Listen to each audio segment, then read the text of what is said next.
এই যে রঞ্জু, উনি মূলত কবিরাজি বা ওঝাগিরি এগুলো করতেন। তবে কালো জাদু করতেন কিনা এটা নিয়ে মতভেদ আছে। এখন একটা কথা কিন্তু তাকে নিয়ে প্রচলিত ছিল, অনেক কঠিন কঠিন কাজও নাকি উনি সমাধান করেছেন। তবে সবসময় যে কঠিন কঠিন কাজ সমাধান করতেন বিষয়টা এরকম না। একবার হয় কি, বরিশাল থেকে একটা খবর আসে, একজন লোক আসেন, লোক এসে তাকে বরিশাল নিয়ে যেতে চান। বলা হয় ওইখানে একটা লোককে খুব খারাপ প্রকৃতির একটা জিনে ধরেছে। সেই লোকটা কি পুরুষ ছিল না মহিলা ছিল এটা অবশ্য তাহমিদ বলতে পারেন নাই, বা সেটা জানা যায়নি। অনেক ওঝা কবিরাজ আসছে, কিছুই করতে পারেনি। তখন নাকি ওই যে রঞ্জু কবিরাজ উনি কিছুটা সময় নেন, আর এটা উনি সমাধান করতে পারবেন কিনা এটা উনি বোঝার চেষ্টা করেন। আর ওই লোকটাকে বলেন যে আপনি ঠিকানা দিয়ে যান, ফোন নাম্বার দিয়ে যান, আমি যোগাযোগ করে আপনাদের বাড়িতে যাব, আর যদি না যাই সেটাও আমি জানিয়ে দেবো যে আমি যেতে পারবো না। তো ওই লোকটা তো অনেক অনুরোধ করেছেন, অনুনয় বিনয় করেছেন, ওই লোকটা চলে যান। ওই লোকটা চেয়েছিলেন যে রঞ্জু কবিরাজকে সাথে নিয়ে যেতে। কয়েকটা কারণে রঞ্জু কবিরাজ ওই সময় সাথে যেতে পারেন নাই। প্রথমত কাজটা আসলে উনি পারবেন কিনা বা কাজটা আসলে কোন লেভেলে আছে সেটা বোঝা। দ্বিতীয়ত ওনার আরো কয়েকটি কাজ ছিল। এই দুটো কারণেই মূলত উনি ওই সময় তার সাথে যেতে পারেনি। তো ওই লোকটা চলে যায়, বাড়ির ঠিকানা, তারপর ওই বাড়ির ফোন নাম্বার সবকিছু দিয়ে যান আর কি। তো রঞ্জু কবিরাজ উনি ওই রাতেই একটা স্বপ্ন দেখেন। স্বপ্নে দেখেন একটা বিশাল দেহী অবয়ব। এই অবয়বটার চোখ মুখ নাক কিছুই বোঝা যাচ্ছে না, জাস্ট একটা ছায়ার মতো। এই অবয়বটা তাকে বলছে, খবরদার এই কাজটা করার জন্য ওখানে যাবি না, যদি যাস তাহলে কিন্তু আমি তোর মৃত্যুদণ্ড ঘোষণা করলাম। এরপরই ওই অবয়বটা মিলিয়ে যায়। রঞ্জু কবিরাজের ঘুম ভেঙে যায়। রঞ্জু কবিরাজ চিন্তা করছেন যে আরে কবিরাজি করতে গেলে এই ধরনের বিষয় তো ঘটেই। এই ধরনের বিষয় কিন্তু উনি এর আগেও ফেস করেছেন। কোন একটা কাজে যাবেন, সেই কাজে যাবার আগে স্বপ্নের মধ্যে কেউ এসে বলেছে, তারপর উনি কিন্তু গিয়েছেন, সেই কাজ সমাধান করে আসছেন। আবার দেখা গিয়েছে স্বপ্নে না, বাস্তবেই ঘটনা ঘটেছে। কোন একটা জায়গায় যাচ্ছেন কাজ করার জন্য, প্রতিমধ্যে ভয়ঙ্কর অবয়বে হাজির সেই ভয়ঙ্কর পিশাচটা, ভয়ভীতি দেখিয়েছে। এরপর উনি কাজ করে আসছেন, পরে আর সমস্যা হয়নি। এখন স্বপ্নের মধ্যে এই জিনিসটা আসছে, উনি চিন্তা করলেন স্বপ্নের মধ্যে আসছে তো এই জিনিসটা তো খুব একটা শক্তিশালী জিনিস না, যেহেতু স্বপ্নের মধ্যে এসে হুমকি ধামকি দিয়ে গেছে। উনি হাতের কাজ যেগুলো ছিল, অর্থাৎ আশেপাশে কয়েকটা জায়গায় যেখানে যাবার দরকার ছিল সেখানকার কাজ শেষ করে বরিশালে যাওয়ার জন্য প্রস্তুতি নিলেন, এবং সেখানে ফোন করেও জানিয়ে দিলেন যে উনি আসবেন। এরপর উনি বরিশালে রওনা দিয়েছেন। তবে যাবার আগে উনি নাকি বলে দিয়েছিলেন যে একটা কালো ছাগল যেন রেডি রাখে। এই কালো ছাগলকে বলি দিতে হবে একটা নির্জন জায়গায়। এই কাজটি উনিই করবেন, তবে সেই কালো ছাগলটা যেন রেডি রাখে। আর উনি ওনার যে সমস্ত সরঞ্জামাদি সেগুলো সাথে নিয়ে রওনা দিয়েছেন বরিশালের উদ্দেশ্যে। তো বরিশালের উদ্দেশ্যে যখন রওনা দিয়েছেন, ঠিকঠাক মতো বরিশালে পৌঁছেও যান। এরপর ওই বাড়িতে যখন গিয়েছেন, যাওয়ার পর বলছেন যে আপনাদের আশেপাশে এমন একটা জঙ্গলের ঠিকানা আমাকে দেন যেখানে দিনের বেলাতেও লোকজন যেতে ভয় পায়। আমি এই ছাগলটাকে নিয়ে ওখানে যাব, ওখানে গিয়ে এই ছাগলটাকে বলি দেব।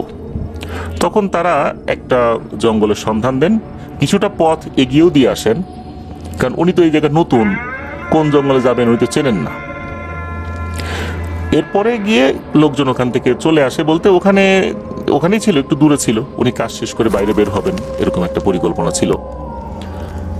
উনি তো রাতের বেলা ওই ছাগলটা নিয়ে রওনা দিয়েছেন, সাথে লোকজন ছিল। একটা নির্দিষ্ট দূরত্ব পর্যন্ত যাওয়ার পর তারা সেখানেই রয়ে যায়। এরপর উনি ছাগলটা নিয়ে ওই জঙ্গলের ভিতরে ঢুকে যান। জঙ্গলটা যে একদম ঘন জঙ্গল ছিল বিষয়টা এরকম না, বিষয়টা এরকম ছিল যে ওই জঙ্গলে দিনের বেলাতে মানুষজন খুব কম যেত, ভয়ও পেত, অনেক গাছপালা ছিল আর কি। তবে চাঁদের আলো পড়ে, বিভিন্ন জায়গায় পড়ে। ভালো চাঁদের আলো যদি থাকে, অর্থাৎ যদি পূর্ণিমা রাত থাকে, তাহলে ওই জঙ্গলের ভিতরে হাঁটাচলা করা যায়। উনি ওখানে যাবার পর হাতে তো ধারালো একটা ছুরি আগে থেকেই নিয়ে গিয়েছিলেন, ওই বাড়ি থেকে ওনাকে দিয়েছিল আর কি। ছাগলটাকে নিয়ে উনি একা একাই যাচ্ছেন। তো ছাগলটা যেতে চাচ্ছে না, উনি বারবার টেনে হিসড়ে নিয়ে যাচ্ছেন। তবে এখানে একটা অদ্ভুত বিষয়, ছাগলটা যে যেতে যাচ্ছে না, ছাগলটা এক ধরনের শব্দ করে না, ছাগল যেভাবে ডাকে ম্যা ম্যা করে, ওরকম শব্দ কিন্তু করছে না। মনে হচ্ছে সে গোয়ার তুমি করছে, সে যেতে চাচ্ছে না। কিন্তু আমরা দেখি ছাগলকে যদি আমরা টেনে হিস্ট্রি নিতে চাই, ছাগল কিন্তু ডাকাডাকি করে। ওই ছাগলটা ডাকাডাকি করছে না, কিন্তু সে যেতে চাচ্ছে না। উনি তো টেনে হিস্ট্রি নিয়ে গেছেন। আর এই রঞ্জু কবিরাজের শরীরে শক্তিও ছিল বেশ।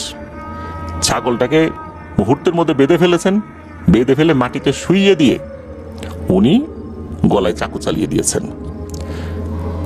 তবে এখানে একটা কথা বলে রাখা ভালো, চাকু চালানো মানে হচ্ছে এটাকে এক কোপে একদম শেষ করে দিতে হবে, অর্থাৎ ধড় থেকে মাথাটা আলাদা করে দিতে হবে। তো ছুরি দিয়ে এক কোপেই ধড় থেকে মাথাটা আলাদা করে দিয়েছে। এরপর মাথাটা একদিকে, বডি এক পাশে পড়ে আছে, গল গল করে কিছুক্ষণ রক্ত বের হলো। রক্ত যখন মোটামুটি বের হওয়া শেষ, সাধারণত কি দেখা যায় যে গরু ছাগল জবাই করার পর কিছুক্ষণ ছটফট করে না, এই ছাগলটা কিন্তু ওরকম ছটফট করেনি।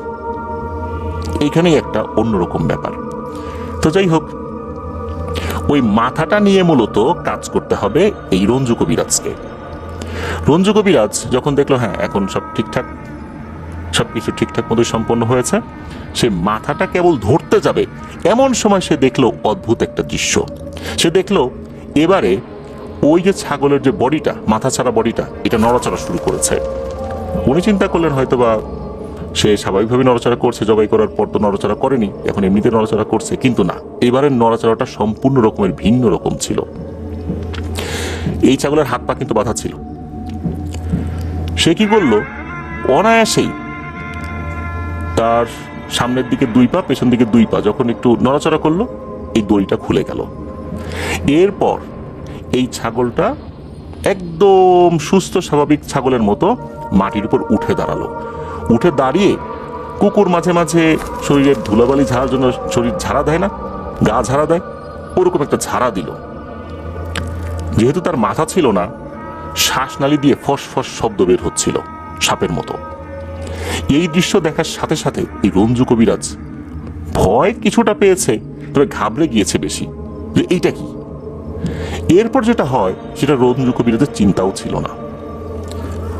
ওই যে যেই মাথাবিহীন ছাগলটা, এই ছাগলটা সে গা ঝাড়া দিতে দিতে দৌড় দিয়ে ওই জঙ্গলের মধ্যে কোথায় যেন মিলিয়ে গেল। রঞ্জু কবিরাজ তো বুঝতে পারলেন না ঘটনাটা কি হলো। এই মৃত ছাগলটা এভাবে কিভাবে জীবিত হয়ে গেল, আর দৌড়ে সে কোথায় গেল, এমনটা তো হওয়ার কথা ছিল না। এই ধরনের কাজ উনি এর আগেও করছেন, কখনোই কিন্তু এরকমটা হয়নি। উনি এই বিষয়টা কিন্তু আর কাউকে বলেন নাই। উনি ওই ছাগলের মাথাটা নিয়ে আসছেন, নিয়ে এসে ওই যে বাইরের লোকজন তো ছিল তাদের সাথে চলে গেছেন। তো চলে আসার পর ওনার শরীরটা নাকি কেমন কেমন করছিল। এরপর উনি টুকটাক কাজ করেছিলেন, কাজ করার পর আবার উনি নিজ এলাকায় ফেরত আসেন।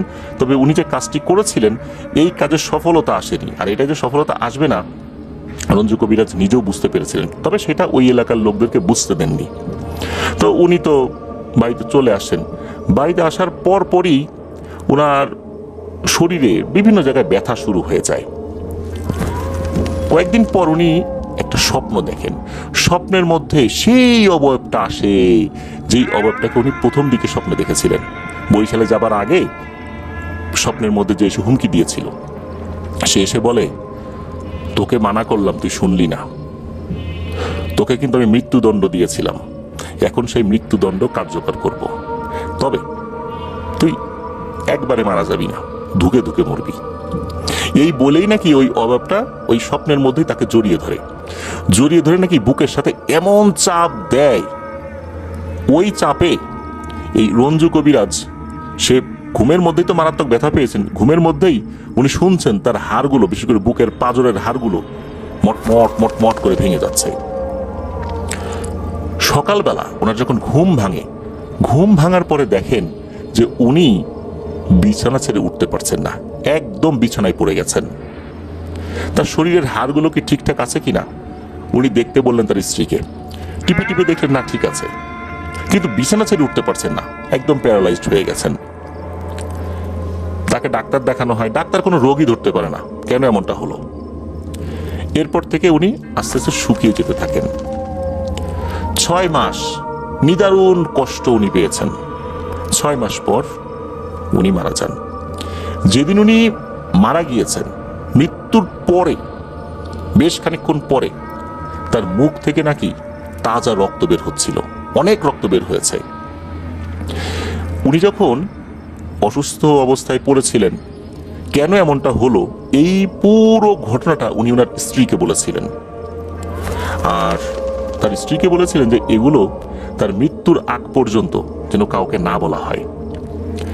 মৃত্যুর পর এই ঘটনাটা তার স্ত্রী অনেককেই বলেছেন। তো এই যে ঘটনাটা আমরা শেয়ার করলাম প্রিয় লিসেনার্স, ঘটনাটা এই পর্যন্তই।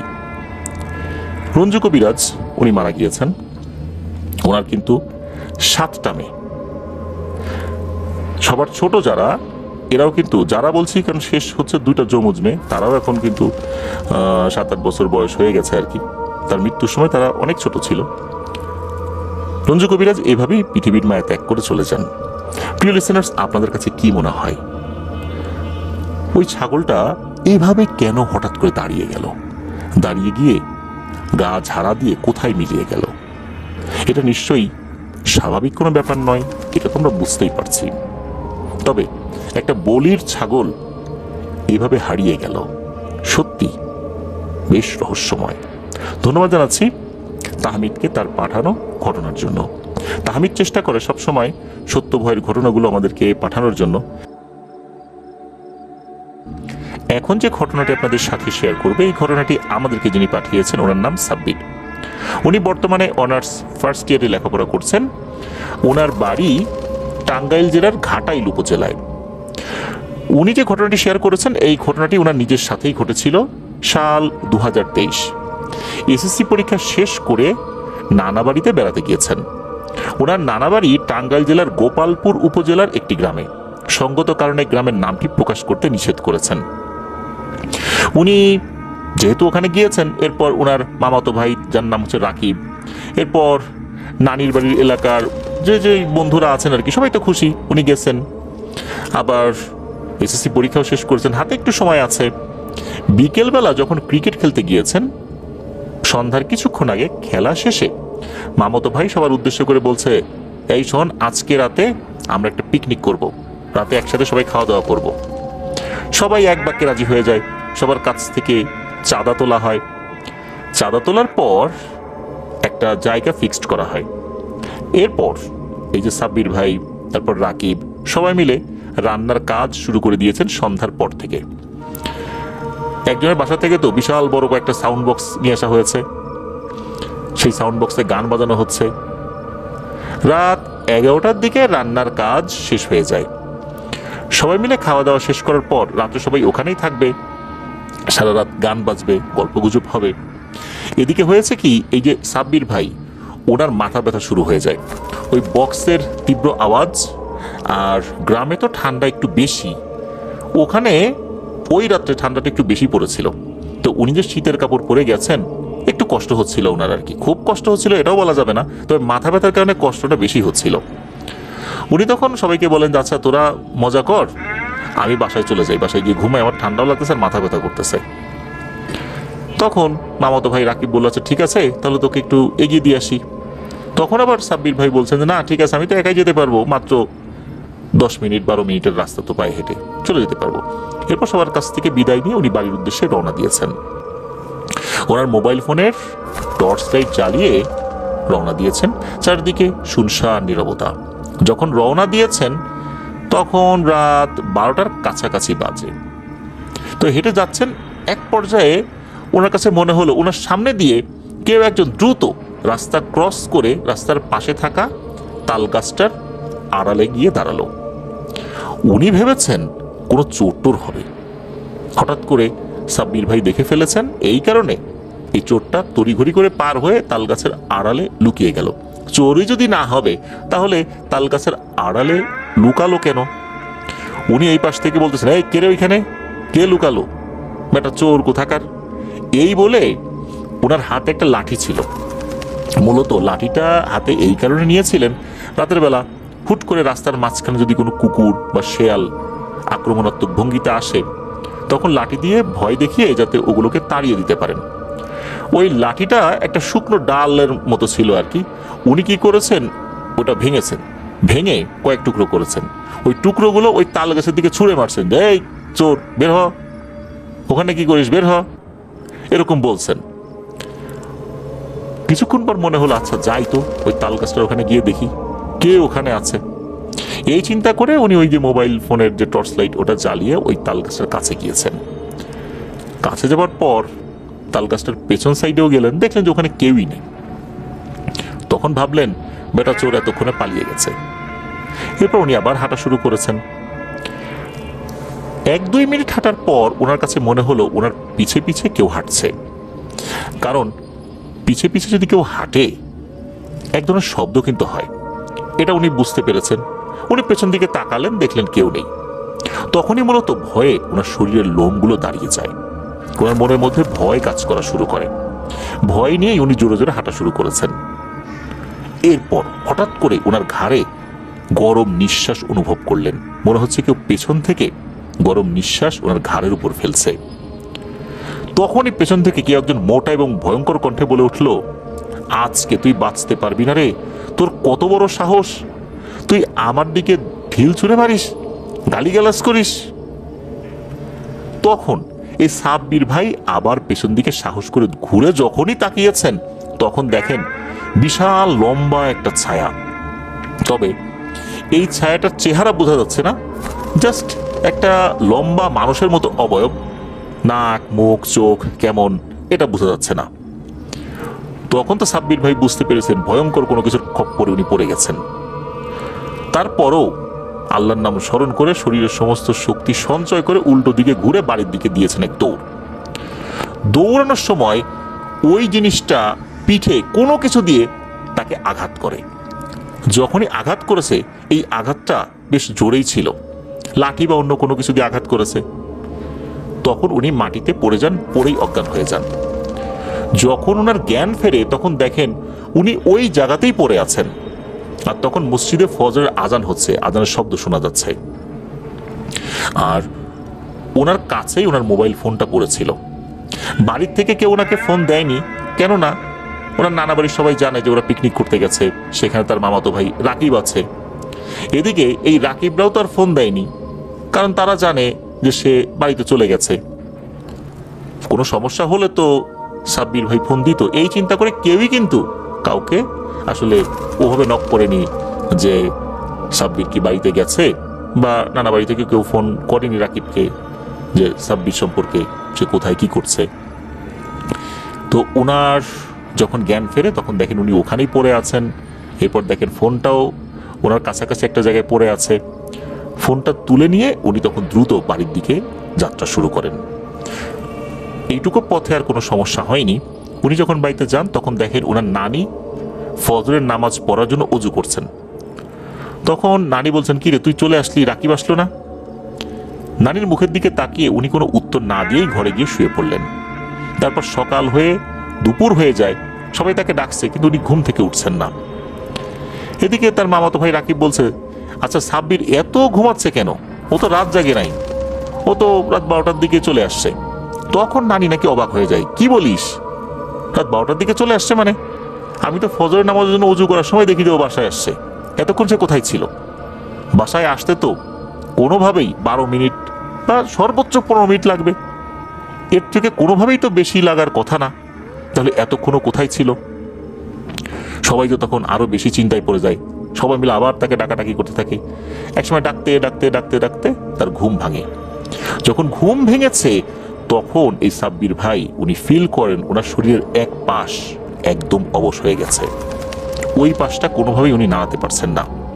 এদিকে তার মামাতো ভাই রাকিব সে প্রশ্ন করছে, আচ্ছা তুই আমাদের থেকে রওনা দিলি, সারা রাত কোথায় ছিলি, আর শরীরের এই অবস্থা কেন?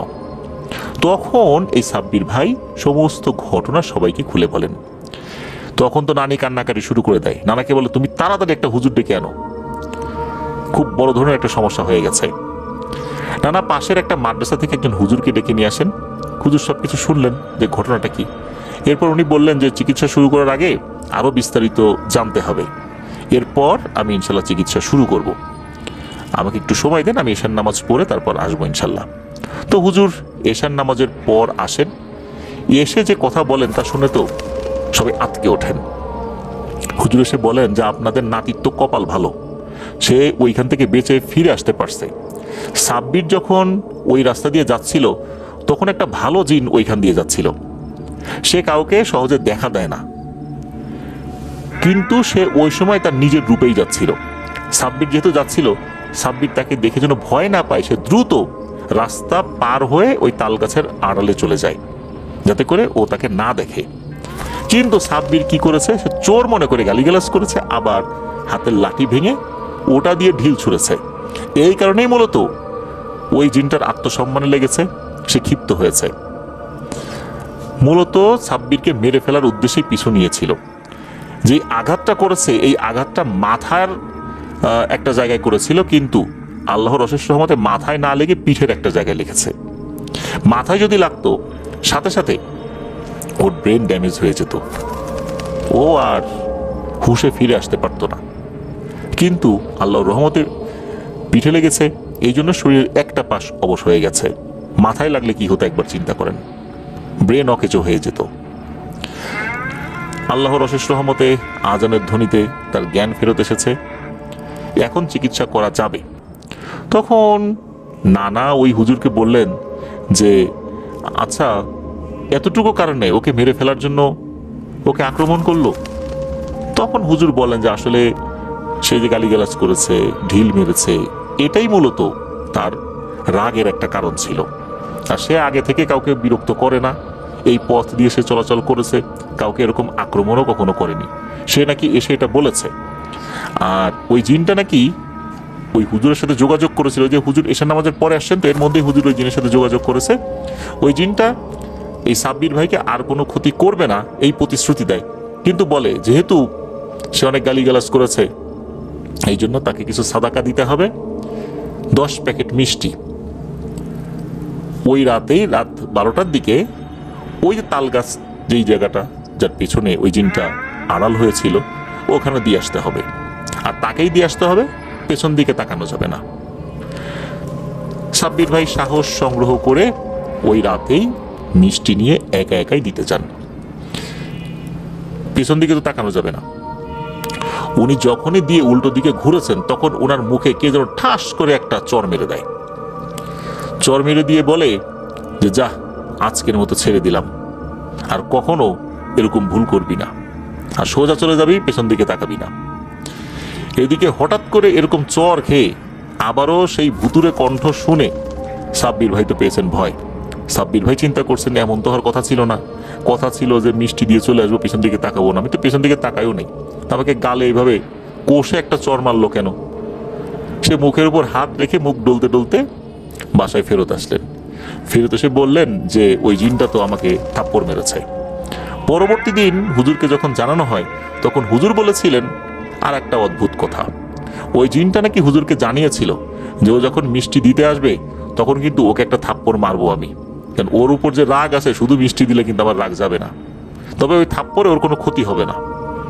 মূলত আমার মনের একটা ক্ষোভ ছাড়া আর ভবিষ্যতের জন্য এই ধরনের কোনো কাজ না করে, এই জন্য। তখন আবার সাব্বির ভাই বললেন যে ও যে থাপ্পড় মারবে আপনি এটা আমাকে আগে জানালেন না কেন? তখন হুজুর বললেন আগে জানালে তুমি তো ভয়েই যেতে না, তখন হিতে বিপরীত হতে পারতো, তোমার আরো ক্ষতি হতো, এই জন্যই জানাইনি। এখন থেকে আরও তোমাকে আর বিরক্ত করবে না, তুমি ইনশাল্লাহ সুস্থ হয়ে যাবা। মজার বিষয় হচ্ছে ওনার তো শরীরের একটা পাশ অবশ হয়ে গিয়েছিল। যখন ওই যে হুজুরের সাথে কথা হয়, হুজুর একটু ঝাড়ফুঁক করেন, আল্লাহর রহমতে উনি কিন্তু সুস্থ হয়ে গিয়েছিলেন, মানে ম্যাজিকের মতো।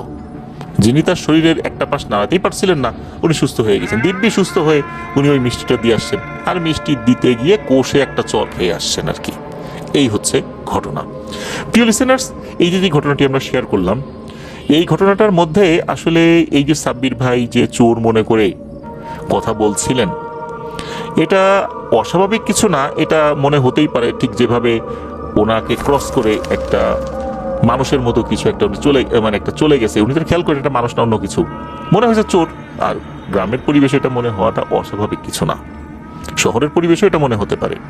উনি ওনার জায়গা থেকে বলেছেন, কিন্তু শুধু বলার মধ্যেই যদি সীমাবদ্ধ থাকতো তাহলে না হয় একটা কথা ছিল।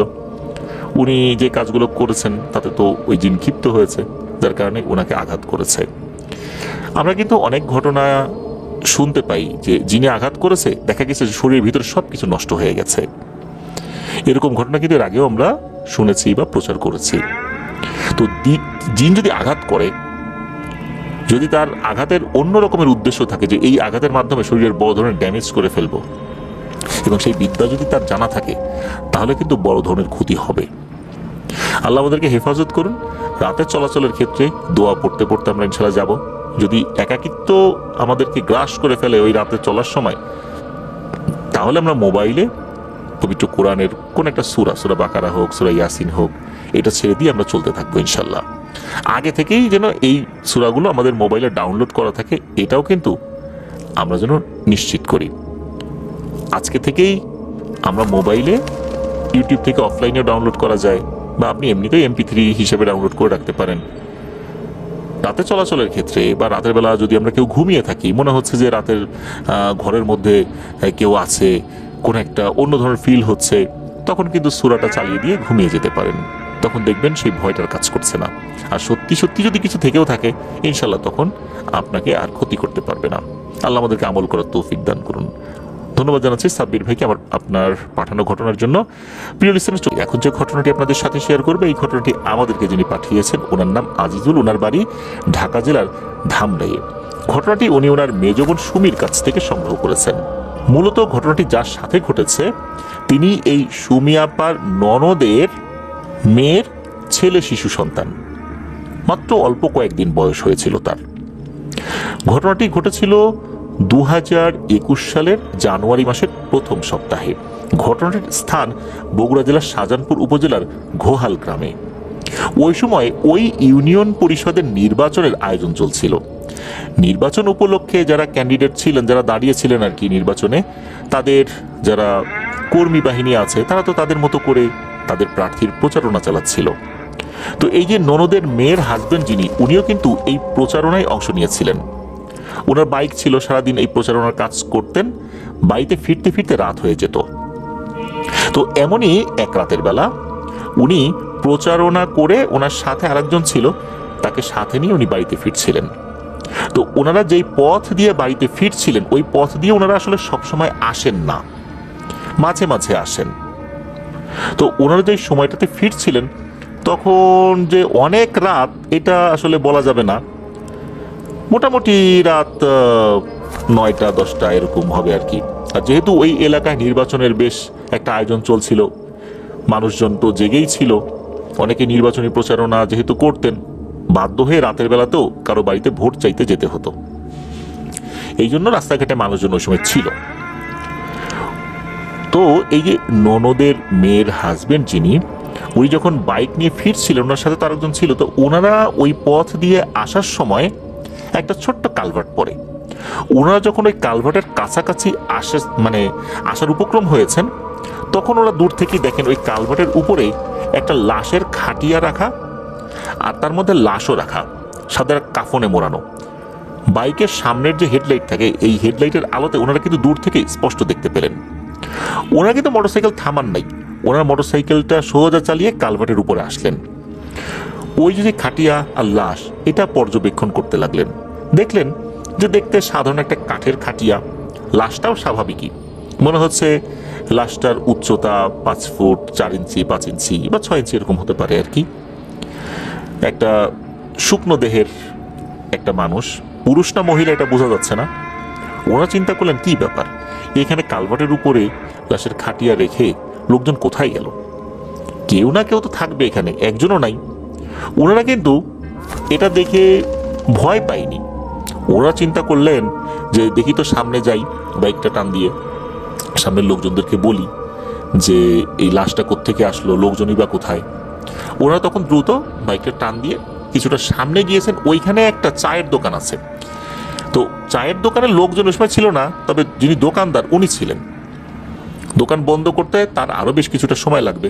তো ওই দোকানদারকে গিয়ে জিজ্ঞেস করছেন, কি ভাই, এই কালভার্টের উপর দেখি একটা লাশ, এই লাশের কি পরিবার পরিজন নাই, লোকজন নাই, কালভার্টের উপর রেখে চলে গেছে, চলেন তো ভাই লোকজন নিয়ে যাই, এই লাশটার একটা সুরাহা করি। তখন ওই দোকানদার চমকে উঠেছেন, কি বলেন ভাই, আপনি কালভার্টের উপরে লাশ দেখছেন? তখন বলে হ্যাঁ। তখন ওই দোকানদার বলছে, ভাই আপনাদের কোনো ক্ষতি টতি করে নাই তো? তখন উনি বলতেছেন যে ক্ষতি করবে কেন, আমরা দুইজন মানুষ আছি, আমরা দুইজনই তো দেখলাম যে খাটের উপর লাশ শোয়ানো।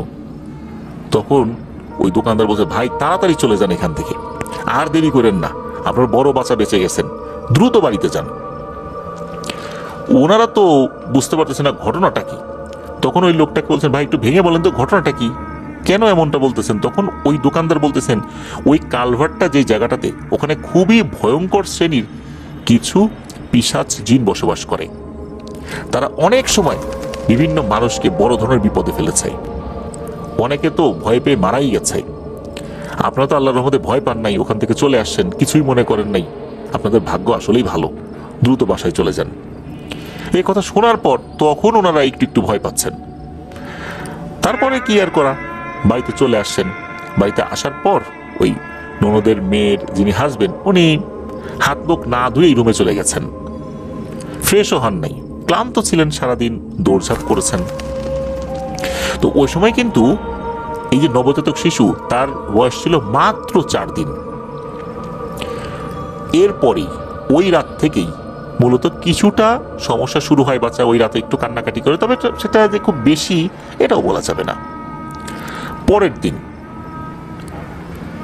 পরের দিন থেকে মূলত সমস্যাটা শুরু হয়। বাচ্চা কান্নাকাটি করে, খিঁচুনি দেয়। তো বিষয়টা শুরুর দিকে একটু স্বাভাবিকভাবেই নিয়েছে, কারণ শুরুতে এই ধরনের কোনো সমস্যা দেখা দিলে বাচ্চাকে তারা ঘরোয়াভাবে ট্রিটমেন্ট করার চেষ্টা করে। তো ওই রাতে যখন ওনারা ঘুমিয়েছেন, তো ঘুমের সময় দেখা যাচ্ছে যে ওই ভাই, ওই দিনও তো উনি নির্বাচনী প্রচারণায় অংশ নিয়েছেন, ক্লান্ত হয়ে বাড়িতে ফিরেছেন, শুয়ে পড়েছেন। তো বাচ্চার মা যিনি, অর্থাৎ এই সুমিয়াপুর ননদের মেয়ে যিনি, উনি তো বাচ্চার চিন্তা করতেছেন, ঘুম আসে না তার, একটু ঘুম ঘুম ভাব আসে, আবার বাচ্চা নড়াচড়া করে। তো উনি একটা পর্যায়ে দেখতে পান বাচ্চাটা এমনভাবে নড়াচড়া করছে, মোচড়ামোচড়ি করছে, সাপকে যদি আঘাত করা হয় কিভাবে শরীরটাকে সাপ মোচড়াতে থাকে, মনে হচ্ছে ওভাবে মোচড়াচ্ছে, আর চোখ উল্টে যাচ্ছে, চোখ উপরের দিকে তুলে ফেলতেছে, এমন অবস্থা হয়ে যাচ্ছে। তো উনি তখন তার হাজবেন্ডকে ডাকতে যাই, ওঠো তো, দেখো তো বাচ্চাটার এমন অবস্থা হচ্ছে কেন। উনি তো উঠছেন, উঠে দেখেন আসলেই তো বাচ্চার এই সমস্যা। তখন উনি যেটা করেছেন সেটা হচ্ছে দ্রুত বাইকটা বের করছেন। তো বাইকে তেল পর্যাপ্ত আছে, তেল নিয়ে কোনো সমস্যা নাই। তখন এই ওনার হাজবেন্ড বাচ্চাকে নিয়ে রওনা দিয়েছেন। তবে বাচ্চার মা, যার নাম হচ্ছে শিলা, তাকে কিন্তু নেন নাই, ওই রাতের বেলা তাকে নেন নাই। মূলত আর একজন পুরুষ সদস্যকে নিয়ে ওনারা রওনা দিয়েছেন। যেই পথ দিয়ে যাবেন, আল্লাহর কি ইচ্ছা, ওই পথ যেটা, এই পথটাতে আবার পড়েছে ওই কালভার্টটা। ওই কালভার্টের ওখানে যখনই বাচ্চাকে নিয়ে আসছেন, হঠাৎ করে ওই কালভার্টের উপরে ওঠার সাথে সাথে বাইকটা বন্ধ হয়ে যায়। বাইকে কিন্তু তেল ছিল। ওই সময় এদিকে বাইক বন্ধ, কালভার্টের উপরে আসছেন। গত রাত্রেই তো এই কালভার্টে একটা সমস্যা দেখা দিয়েছিল। তখন এই বিষয়টা মনে পড়ে যায়, এখানে দাঁড়ানো যাবে না। এই চিন্তা করে ওই যিনি বাইক চালাচ্ছিলেন আর কি, বাচ্চার বাবা, উনি বললেন যে, পিছনে যিনি ছিলেন আর কি, তাকে বললেন, তুমি বাচ্চাটাকে কোলে নাও, আমি বাইকটা ঠেলতে থাকি যতদূর আগানো যায়। বাইকটা যখন ঠেলতে ঠেলতে ওই কালভার্টের নিচে নামিয়ে আনছেন, কি মনে করে উনি বাইকটা স্টার্ট দেওয়ার চেষ্টা করেছেন, দেখেন বাইকটা স্টার্ট হয়ে গেছে। ওনারা তো অবাক। এদিকে বাচ্চাটা কিন্তু ছটফট করছে। এরপর ওনারা যত দ্রুত সম্ভব ওনারা একটা হসপিটালে চলে আসেন। তবে হসপিটালে আসার পর দেখা গেল বাচ্চাটা একদম নিস্তেজ হয়ে গেছে, তার শ্বাস প্রশ্বাস চলছে না। ডাক্তার চেক করে দেখতে পেলেন বাচ্চাটা আরো আগেই মারা গেছে। বাচ্চাটাকে মৃত অবস্থায় বাড়িতে নিয়ে আসা হয়। মাত্র কয়েকদিনের বাচ্চা, ফুটফুটে একটা ছেলে সন্তান, এভাবে মারা গেল। কেন মারা গেল ডাক্তারও কোনো বুঝতে পারে নাই, আসলে কোন রোগের কারণে এটা হয়েছে, কোনো আলামতি বুঝতে পারে নাই। বাচ্চাটাকে দাফন কাফন করা হয়। কয়েকদিন পর একজন হুজুরকে নিয়ে আসা হয়। ঘটনাটা কি, কেনই বাচ্চাটা এভাবে মারা গেল? তখন হুজুর একটু সময় নেন। সময় নেবার পর এরপর বলতে একদিন পরে আসছেন, এসে বেশ কিছু রহস্যময় তথ্য দেন, যে তথ্যগুলো আসলে তাদেরও জানা ছিল না। হুজুর বলেন ওই রাতে যখন বাচ্চার বাবা বাইক নিয়ে ফিরছিলেন তখন এই যে লাশের খাটিয়াটা দেখতে পেয়েছিলেন, মূলত এরা ভয় দেখানোর জন্য পিছু নিয়েছিল। উনি ওইখান থেকে বাড়িতে চলে আসার পর হাত মুখ ধোন নাই, যেহেতু ওনারা ভয় পান নাই, ওই পিশাচটা ক্ষিপ্ত হয়ে তার সাথে সাথে বাড়িতে চলে আসে। আর হাত মুখ না ধুয়ে ফ্রেশ না হয়ে বাড়িতে বাড়িতে উনি চলে আসেন। চলে আসার পর এই নবজাতক শিশু, তখনও তো ওই ঘরটা আতুর ঘর আর কি বলতে হবে, তার পাশে শুয়ে পড়েছেন। আর তখনই ওই পিশাচটা ওই বাচ্চার পিছু নিয়েছে, বাচ্চার সাথে লেগে গেছে। ওই পিশাচটা নাকি ওই বাড়িতে আসার পর দেখে আর একটা পিশাচ ওই বাচ্চার কাছে বসে আছে। তখন নাকি ওই পিশাচকে বলছে, এই তুই এখানে কেন? তখন নাকি ওই পিশাচটা আবার সদ্য আসা পিশাচকে বলেছে যে এই বাচ্চার জন্মের পর থেকেই আমি ওর পিছু নিছি। ও হসপিটালের যেই রুমে ভর্তি ছিল বাচ্চার মা এবং বাচ্চা, ওই রুমের পাশেই আমি থাকতাম। ওখান থেকে এই বাচ্চাটার দিকে নজর দিছি, ওই বাচ্চাটাকে তো আমি মারবই। তখন নাকি ওই পিশাচ বলেছে, ঠিক আছে, আমিও মারার জন্য আসছি, আমরা দুইজন মিলে মারবো। এদিকে ঘটেছে আর একটা ঘটনা, সেটা হচ্ছে ওই বাড়িতে নাকি দুইজন জিন থাকতো। এই দুইজন জিন এই বাড়ি পাহারা দিত, মানুষদেরকে বিভিন্ন সমস্যা থেকে রক্ষা করার চেষ্টা করতে তাদের সাধ্য অনুযায়ী। এটা আবার ওই বাড়ির লোকজন জানতো না। হুজুর এই কাজটা যখন শুরু করেছেন তখন জানতে পেরেছেন, মানে তথ্য নিয়ে শুরু করেছেন তখন জানতে পেরেছেন। হুজুর ওই জিনটাকে হাজির করেছিলেন। সেই জিন হাজির হওয়ার পর অদ্ভুত একটা তথ্য দেয়, তা হচ্ছে যে যেই রাতে ওই বাচ্চার বাবা নির্বাচনী প্রচারণা শেষ করে বাড়িতে ফিরেছে, হঠাৎ করে নাকি ওই জিনের এক আত্মীয় এসে খবর দেয় ওই জিনের বাচ্চাকে কে বা কারা অপহরণ করেছে। তখন নিজের বাচ্চাকে উদ্ধার করার জন্য সে চলে যায়। আর সে যাওয়ার সময় ওই সাথে যে আর একটা জিন ছিল তাকেও নিয়ে যায়। এখন তো বাড়ি ফাঁকা, এই সুযোগে এরা চলে আসছে। এদিকে ওই জিনের বাচ্চাকে অপহরণ করেছে, তার এই অপহৃত বাচ্চাকে উদ্ধার করতে সময় লেগে গেছে। পরে বোঝা গেল এই পুরোটাই ছিল একটা সাজানো নাটক। এই কারণে নাটক বলছি যে এই জিনের বাচ্চাটাকে অপহরণ করে এমন একটা জায়গায় রেখেছে, খুঁজতে কয়েকদিন সময় লাগবে, কিন্তু খুঁজে পাওয়া যাবে। ওই জিনও বুঝতে পারবে না এই কাজটা কে করেছে। সে তার বাচ্চাকে খোঁজার জন্য চলে গেছে ওই বাড়ি ছেড়ে। আর ওই বাড়ি থেকে সে যতটুকু দূরে গেছে মোটামুটি তার আসতে সময় লাগতো না, কিন্তু ওই বাড়িতে সে তো আর বন্দি না, যেতে পারবে না। আর ওই বাড়ির লোকজনও তো জানে না, সে নিজের থেকেই কোনো কারণে এই বাড়ির লোকদেরকে পাহারা দিয়ে রাখে, ওই বাড়ি পাহারা দিয়ে রাখে। যেহেতু তার নিজের বাচ্চা অপহৃত হয়েছে, তাকে তো উদ্ধার করতেই হবে। এই জন্য সে ওই সময়ের জন্য যখন চলে গিয়েছে, তখন হচ্ছে এই দুই জিন তারা এই বাড়িতে ঢুকে পড়েছে। মূলত এরা কারসাজি করেই এই কাজটি করেছে। মাঝখান থেকে এই বাচ্চাকে এই দুটো জিন হত্যা করেছে। আর যারা পাহারা দিত এরা এই দুই জিনের একটা ফাঁদে পড়ে ওই সময়ের জন্য এই বাড়ি ছেড়ে চলে গিয়েছিল। বাচ্চাটা তো মারা গেল। আর প্রিয় লিসেনার্স, ঘটনাটা আপাত দৃষ্টিতে এ পর্যন্ত হলেও এই ঘটনা থেকে শিক্ষণীয় কিন্তু একটা ব্যাপার রয়েছে। বাড়িতে ফিরেই আমাদেরকে কিন্তু ফ্রেশ হতে হবে, হাত মুখ ধুতে হবে, ভালো করে পরিচ্ছন্ন হতে হবে। সম্ভব হলে আমরা অবশ্যই অজু করে নিব। যদি মনে হয় আমরা বিভিন্ন জায়গা থেকে ঘুরে এসেছি, মাঠ ঘাট, কবরস্থান, শ্মশান, তাহলে আমরা বাড়িতে ফিরে এসে গোসল করে নেবার চেষ্টা করব অবশ্যই। এরপর গোসলের সময় অবশ্যই গোসলের যে ফরজগুলো রয়েছে সেগুলো আদায় করব, আমরা অজু করব, তারপরে গিয়ে আমরা বাচ্চাকে ধরব। যেহেতু নবজাতক শিশুর কিন্তু একটা নির্দিষ্ট সময় থাকে, যে সময়টা পর্যন্ত আমরা আতুর ঘর বলে থাকি। ওই সময় কিন্তু অনায়াসেই কোনো দুষ্ট জিনেরা ওই বাচ্চাদের উপর প্রভাব বিস্তার করতে পারে। মূলত এরকম একটা প্রেক্ষাপট তৈরি করা হয়েছিল ওই বাচ্চাটাকে হত্যা করার জন্য। যে কোনোভাবেই হোক, দুটো জিনের উদ্দেশ্য একটা সময় এসে এক হয়ে যায়, তাই তারা সেই কাজটি করে ফেলেছে।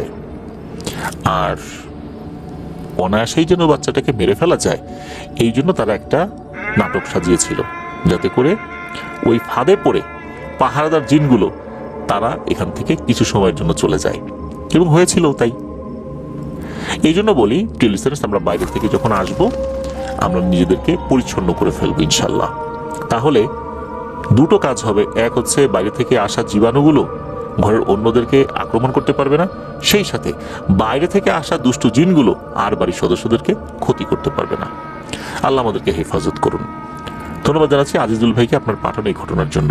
প্রিয় লিসেনার্স, এখন যে ঘটনাটি আপনাদের সাথে শেয়ার করব, এই ঘটনাটি আমাদেরকে যিনি পাঠিয়েছেন ওনার নাম মোহাম্মদ বকুল হোসেন। ওনার বাড়ি কুষ্টিয়া জেলার ভেড়ামারা উপজেলার ধরমপুর ইউনিয়নের ধরমপুর বাজারে। ওনার বাবার সাথে ঘটে যাওয়া একটি সত্য ভয়ের ঘটনা আমরা কিন্তু থার্সডে নাইটের 182তম এপিসোডে প্রচার করেছিলাম। এরই ধারাবাহিকতায় ওনার বাবার সাথে ঘটে যাওয়া আরেকটি ঘটনা আমাদেরকে পাঠিয়েছেন। সাল 1993 কি 94, এক্সাক্ট সালটা আসলে ওনার বাবা বলতে পারেননি। ওনার বাবা তখন সবে মাত্র বিয়ে করেছেন। ওই সময় তো আসলে ওনারা এই সাল তারিখ ওভাবে মনে রাখতেন না। ওনার বাবা কিন্তু ছোটবেলা থেকেই মহিষের গাড়ি চালাতেন। মাঠের কৃষি কাজ থেকে শুরু করে নিয়ে নদীতে মাছ ধরা সব কাজেই ওনার বাবা ছিলেন বেশ পটু। তবে ছোটবেলা থেকে ওনার বাবার একটা বদ অভ্যাস ছিল। ছোটবেলা থেকেই ওনার বাবা বিড়ি খেতে খুবই ভালোবাসতেন, তাই সব সময় ওনার কাছে বিড়ির একটা প্যাকেট আর একটা ম্যাচ সাথেই থাকতো।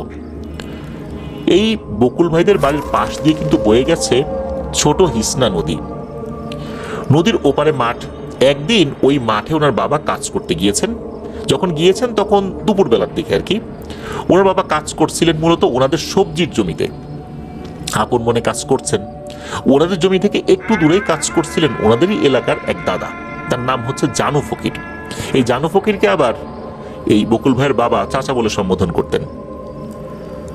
এদিকে যখন বকুল ভাইয়ের বাবা কাজ করছেন, একটা সময় এই জানু ফকির দাদা এসে বলেন যে, এই নিজামুল, আমার ঘাসের বোঝাটা একটু পরে এসে মাথায় তুলে দিও তো বাবু। বকুল ভাইয়ের বাবার নাম নিজামুল ছিল আর কি। তো এ কথা শোনার পর বকুল ভাইয়ের বাবা উনি উত্তর দিলেন, ঠিক আছে চাচা, আপনি যান, আমি একটু পরে আসছি আপনার কাছে। তো এই কথা শোনার পর দাদা তার জমিতে চলে গেলেন। বকুল ভাইয়ের বাবাও তার কাজে মন দিলেন। তো ওনার বাবা কাজে এতটাই আসলে মনোনিবেশ করেছিলেন যে কাজ করতে করতে কখন যে সন্ধ্যা হয়ে এসেছে সেটা উনি বুঝতেও পারেননি। মাগরিবের আজান যখন দিয়ে দিয়েছে তখন উনি বুঝতে পারেন যে সন্ধ্যা তো হয়ে গেছে। তখনও ওনার কিছুটা কাজ বাকি ছিল। এই কারণে বকুল ভাইয়ের বাবা চিন্তা করলেন, আর মাত্র 10টা মিনিট কাজ করলেই তো কাজ শেষ হয়ে যাবে। কাজ শেষ করে জানু চাচাকে তার ঘাসের বোঝা তুলে দিয়ে একসাথে বাড়িতে যাব দুজন মিলে। তো যেভাবে সেই কাজ।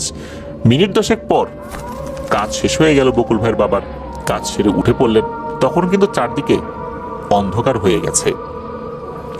বলে রাখা ভালো, সেই সময়ে ওনাদের মাঠে অনেক তামাকের চাষ হতো। তামাকের গাছগুলো ওই সময়, অর্থাৎ ওই যে সময়টাতে উনি কাজ করছিলেন, মোটামুটি বেশ লম্বা হয়ে গেছে। বকুল ভাইয়ের বাবা জানু দাদাকে দূর থেকে উচ্চস্বরে ডাক দিয়ে বলেন, চাচা আছেন? কোন দিকে আপনি? বলতে না বলতেই উত্তর এলো, এই যে ও নিজামুল, এইদিকে গো, এদিকে আসো, এদিকে আসো। তো শব্দের উৎস ধরে বকুল ভাইয়ের বাবা সেদিকে যেতে থাকেন। তো ওই জমিতে গিয়ে দেখেন জানু দাদা তার জমিতে নাই। জানু দাদার জমি কিন্তু বকুল ভাইয়ের বাবা চিনতেন। তখন বকুল ভাইয়ের বাবা চিন্তা করেন আশেপাশের কোন জমিতে গেল কিনা। তখন আবার উনি আসলে বলে উঠলেন যে, ও চাচা, কই আপনি? তখন জানু দাদার জমি থেকে একটা দূরের জমি থেকে উত্তর আসলো, ও নিজামুল, এখানে আসো, এখানে আসো, আমি এখানে। এদিকে অন্ধকারে তুমি দেখতে পাচ্ছেন না, শুধু শব্দ শুনতে পাচ্ছেন। ওই শব্দের উৎস ধরে আবার ওইখানে গিয়েছেন। ওখানে যাওয়ার পর এই জানু ফকির দাদাকে তো বকুল ভাইয়ের বাবা খুঁজে পাচ্ছেন না। ওই দিকের জমিতেও তো তিনি নাই। তখন আবার ওখান থেকে ডাক দিলেন, ও চাচা, আপনি কোথায়? তখন আবার উত্তর এলো, ও নিজামুল, এই যে এদিকে আসো, এদিকে আসো। এ কথা শোনার পর উনি আবার ওদিকে এগিয়ে গিয়েছেন। ওদিকে যাওয়ার পর আবারও দেখেন না। তখন আবার বকুল ভাইয়ের বাবা বলছেন যে, ও চাচা, আপনি কোথায়? তখন আবার উত্তর আসে, এই যে আমি তোমাকে দেখতে পাচ্ছি, এই যে আরেকটু এদিকে এসো, আরেকটু এদিকে এসো। এদিকে বকুল ভাইয়ের বাবা তো ওই জানু ফকির দাদাকে দেখতে পাচ্ছেন না। উনি চিন্তা করলেন হয়তো বা এই জানু ফকির দাদা উনি দেখতে পাচ্ছেন এনাকে, উনি দেখতে পাচ্ছেন না। এরপর ওই শব্দ ধরে যখন আরেকটু এগিয়েছেন তখন উনি নিজেকে আবিষ্কার করেন একটা বাঁশঝাড়ের কাছে, অর্থাৎ ওই জমির একদম শেষ দিকে একটা বাঁশঝাড় রয়েছে ওইখানে। তখন আবার চিৎকার করেন যে, ও চাচা কোথায় আপনি, আপনাকে তো খুঁজে পাচ্ছি না। তখন আবার উত্তর আসে, ও নিজামুল, এই যে বাঁশঝাড়ের ভিতরে আসো, আমি এখানে। এই কথা যখন বলেছে তখন এই বকুল ভাইয়ের বাবার মাথায় একটা চিন্তা হঠাৎ করে উদিত হয়। সেটা হচ্ছে, আচ্ছা এই ঘাসের বোঝা যদি মাথায় তুলে দিতে হবে, এই বোঝা নিয়ে উনি ওনার জমি থেকে এত দূর এসে বাঁশঝাড়ের ভিতরে গেছে কিভাবে? তাহলে তো বোঝা ছোটই, আর এই বোঝা তুলে দেওয়ার জন্য তো আমার এখানে আসার প্রয়োজন নাই। আর জানু ফকির উনি তো কখনোই এত দূরে আসবেন না, আমার আসতে দেরি হলে উনি তো ডাকও দিতে পারতেন, তাও তো ডাক দেন নাই। সুতরাং এটা তো জানু ফকির না। তখন বুঝতে পারলেন বড় টাইপের একটা পিশাচের খপ্পরে পড়ে গেছেন।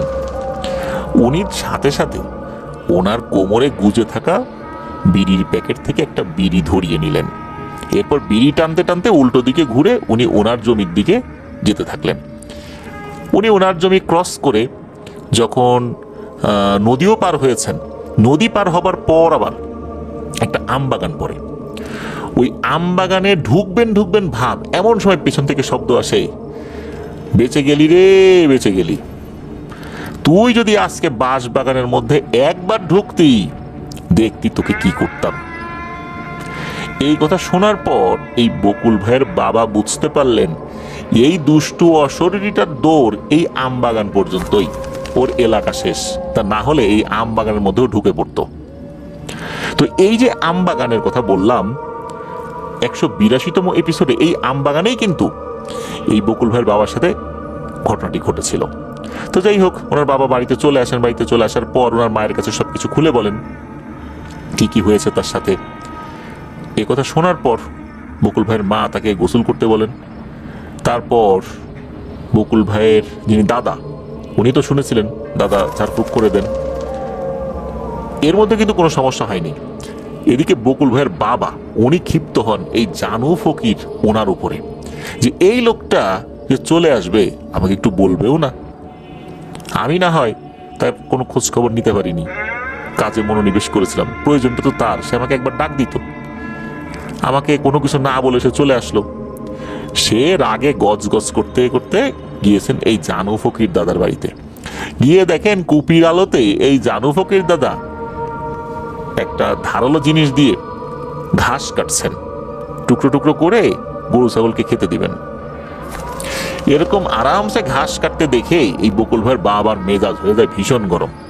উনি তো ইচ্ছা মতো বকাঝকা শুরু করলেন যে, আপনি এরকম একটা কাজ করলেন, আপনি আমাকে একটু ডাকও দিলেন না। এদিকে এই জানু ফকির দাদা উনি আর কিছুই বলেন না। আসলে ওনারও ভুল হয়েছে, উনি চিন্তা করছেন যে ছেলেটা কাজ করতেছে, দেখি আমি মাথায় একাই উঠাইতে পারলে আর ওকে আর ডাকবো না, ওর আর কষ্ট দিব না। তো ওই চিন্তা করে উনি আসলে চলে আসছিলেন। উনি তো নিজেও বুঝতে পারেন নাই এরকম একটা ঘটনার মুখোমুখি এই বকুল ভাইয়ের বাবা হবেন আর কি। তো যাই হোক, ওখানে অনেক বকাঝকা করে উনি তো বাড়িতে চলে আসেন। তবে এই ঘটনার প্রেক্ষাপটে ওনার কোনো জ্বর বা কোনো অসুখ এটা হয়নি। এই ঘটনাটার এখানেই সমাপ্তি। প্রিয় লিসেনার্স, এরকম গ্রামগঞ্জে মাঠের মধ্যে অশরীরী ডাক, এটা কিন্তু আসলে অতি সাধারণ বিষয় আপাত দৃষ্টিতে আমাদের কাছে মনে হলো। যার সাথে ঘটনা ঘটে উনি আসলে বুঝতে পারেন যে ঘটনার যে ভয়াবহতা এটা কত মারাত্মক। যদি বকুল ভাইয়ের বাবা ভুল করে হলেও ওই বাঁশের মধ্যে ঢুকে পড়তেন তাহলে কি অবস্থা হতো। আল্লাহ সুবহানাহু ওয়া তাআলা ওনাকে রক্ষা করেছেন, কারণ ওই সময়ে ওনার মাথায় ওই জিনিসটা আল্লাহ তাআলাই দিয়ে দিয়েছেন, যার কারণে চিন্তা করতে পেরেছেন। উনি ওই পিশাচের মায়াজালে আবদ্ধ হননি, বেঁচে গিয়েছিলেন। আল্লাহ যাকে রক্ষা করেন তাকে কেউ আসলে বিপদে ফেলতে পারে না, এবারও তার প্রমাণ হলো। তো যাই হোক, এই ঘটনার পর রাত করে কখনোই মাঠে আর থাকেননি বকুল ভাইয়ের বাবা। ধন্যবাদ জানাচ্ছি বকুল ভাইকে ওনার পাঠানো ঘটনার জন্য। ওনার বাবার জন্য দোয়া চেয়েছেন, আমরা তার জন্য দোয়া করি। আল্লাহ তাআলা তাকে সুস্থ রাখুন, তাকে দীর্ঘায়ু দান করুন। প্রিয় লিসেনার্স, এখন যে ঘটনাটি আপনাদের সাথে শেয়ার করব, এই ঘটনাটি আমাদেরকে যিনি পাঠিয়েছেন ওনার নাম পারভেজ শেখ। ওনার বাড়ি খুলনা জেলার ফুলতলা উপজেলার দক্ষিণডিহি রবীন্দ্র কমপ্লেক্স এরিয়াতে। যে ঘটনাটি উনি পাঠিয়েছেন, ঘটনাটি ওনার নিজের সাথেই ঘটেছে। ওনার দাদাবাড়ি বরিশালের কদমতলা ইউনিয়নের কদমতলা গ্রামে। এই ঘটনাটি উনি ওনার দাদা বাড়িতে থাকাকালে ঘটেছিল।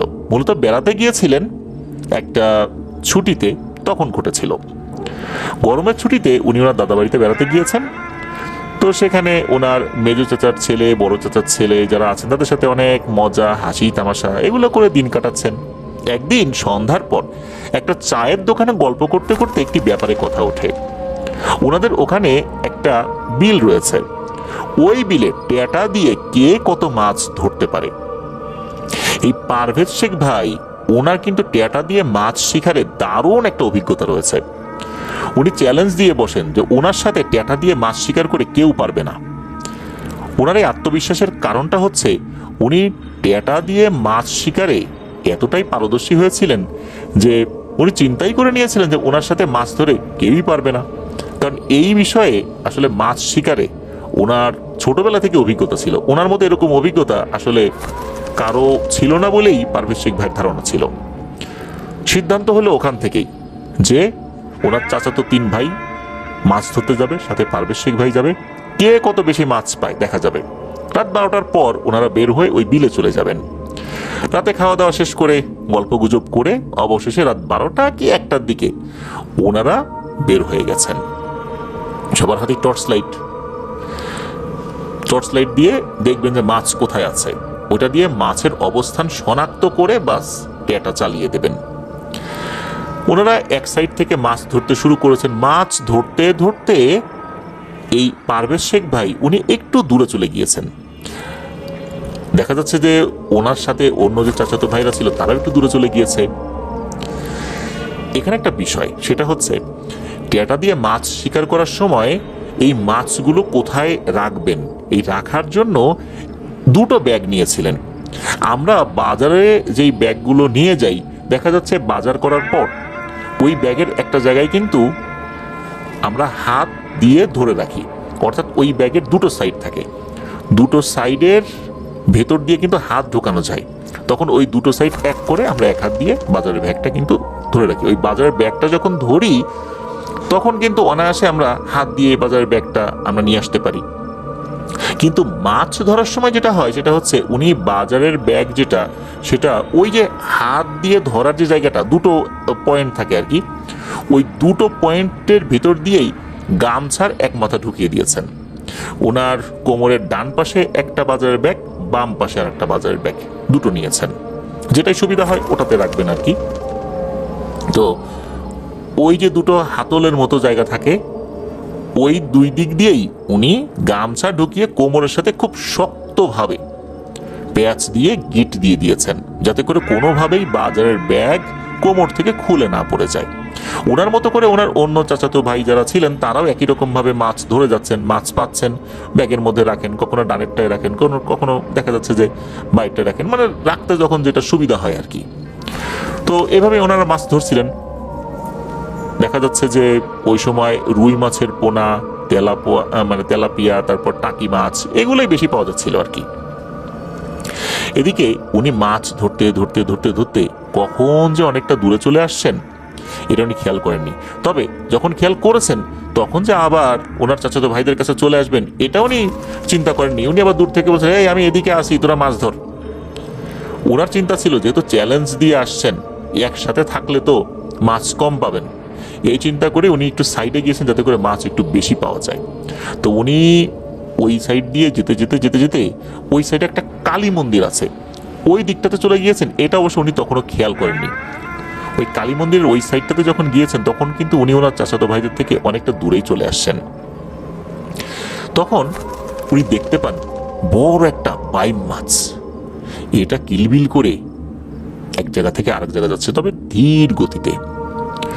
উনি ওই মাছটাকে টার্গেট করে মেরেছেন তার টেটাটা লেগে গিয়েছে ওই মাছে।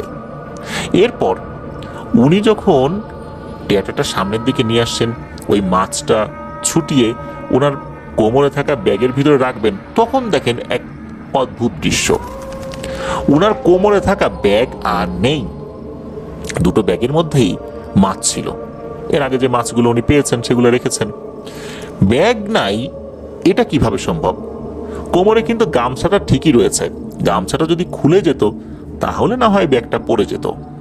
উনি এবার আরো একটা বিষয় খেয়াল করেন, ওই যে ব্যাগের যে হ্যান্ডেলের মতো জায়গাটা রয়েছে, যে জায়গাটার ভেতর দিয়ে উনি গামছার এক মাথা ঢুকিয়ে দিয়েছিলেন। অর্থাৎ বাজার করার সময় আমরা যেই অংশটায় হাত ধরি, মানে হাত দিয়ে ধরে রাখি আর কি, বাজারের ব্যাগের যে অংশটায়, ওই যেই পয়েন্টটা, ওই পয়েন্টটা ঠিকই গামছার সাথে লেগে রয়েছে। মনে হচ্ছে বাজারের ব্যাগটা এমনভাবে কেউ হ্যাচকা টান দিয়েছে, ওখান থেকে বাজারের ব্যাগটা ছিঁড়ে চলে গেছে। দুটো বাজারের ব্যাগই একই অবস্থা, একটাতে মাছ বেশি ছিল আর একটায় কম ছিল বা ছিলই না, কিন্তু দুটোরই একই অবস্থা। উনি চিন্তা করলেন, এত জোরে হ্যাচকা টান যে দিল আমি একদমই টের পেলাম না। এরকম হ্যাচকা টানে তো গামছার যে গিট এটাই খুলে যাবার কথা, কিন্তু না, আমি একদমই টের পেলাম না। এটা কিভাবে সম্ভব? উনি মনে মনে অনেক ভয় পেয়ে যান। এবার উনি চাচাতো ভাইদেরকে ডাকতে থাকেন। এক চাচাতো ভাইয়ের নাম ছিল রকি, আর একজনের নাম ইব্রাহিম, তো তাদেরকে ডাকছেন। এদিকে ওরাও দূর থেকে উত্তর নিচ্ছে, এই যে একজন ডাকছে আরেকজন উত্তর নিচ্ছে, এইভাবে আস্তে আস্তে সবাই একত্রে চলে আসে। তো ওনারা যখন একত্রে চলে আসছেন, তবে আসার কিছুটা আগেই ওই বিলের একটা সাইডে, যেখানে মোটামুটি একটু ডাঙা রয়েছে, অর্থাৎ ওখানে পানি নাই, ওখানে একটা ব্যাগ পড়ে থাকতে দেখেন।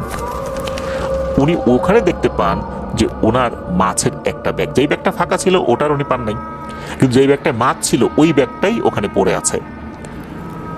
উনি দেখতে পান যে ব্যাগটা ফোলা, তার মানে ওর ভিতরে মাছ আছে। উনি ওই ব্যাগের কাছে যান, গিয়ে ওই ব্যাগের ভিতরে যখন টর্চ লাইট মেরেছেন তখন দেখেন অদ্ভুত এক দৃশ্য। ওই ব্যাগের মধ্যে যতগুলো মাছ উনি রেখেছিলেন সবগুলো মাছেরই মাথা নাই।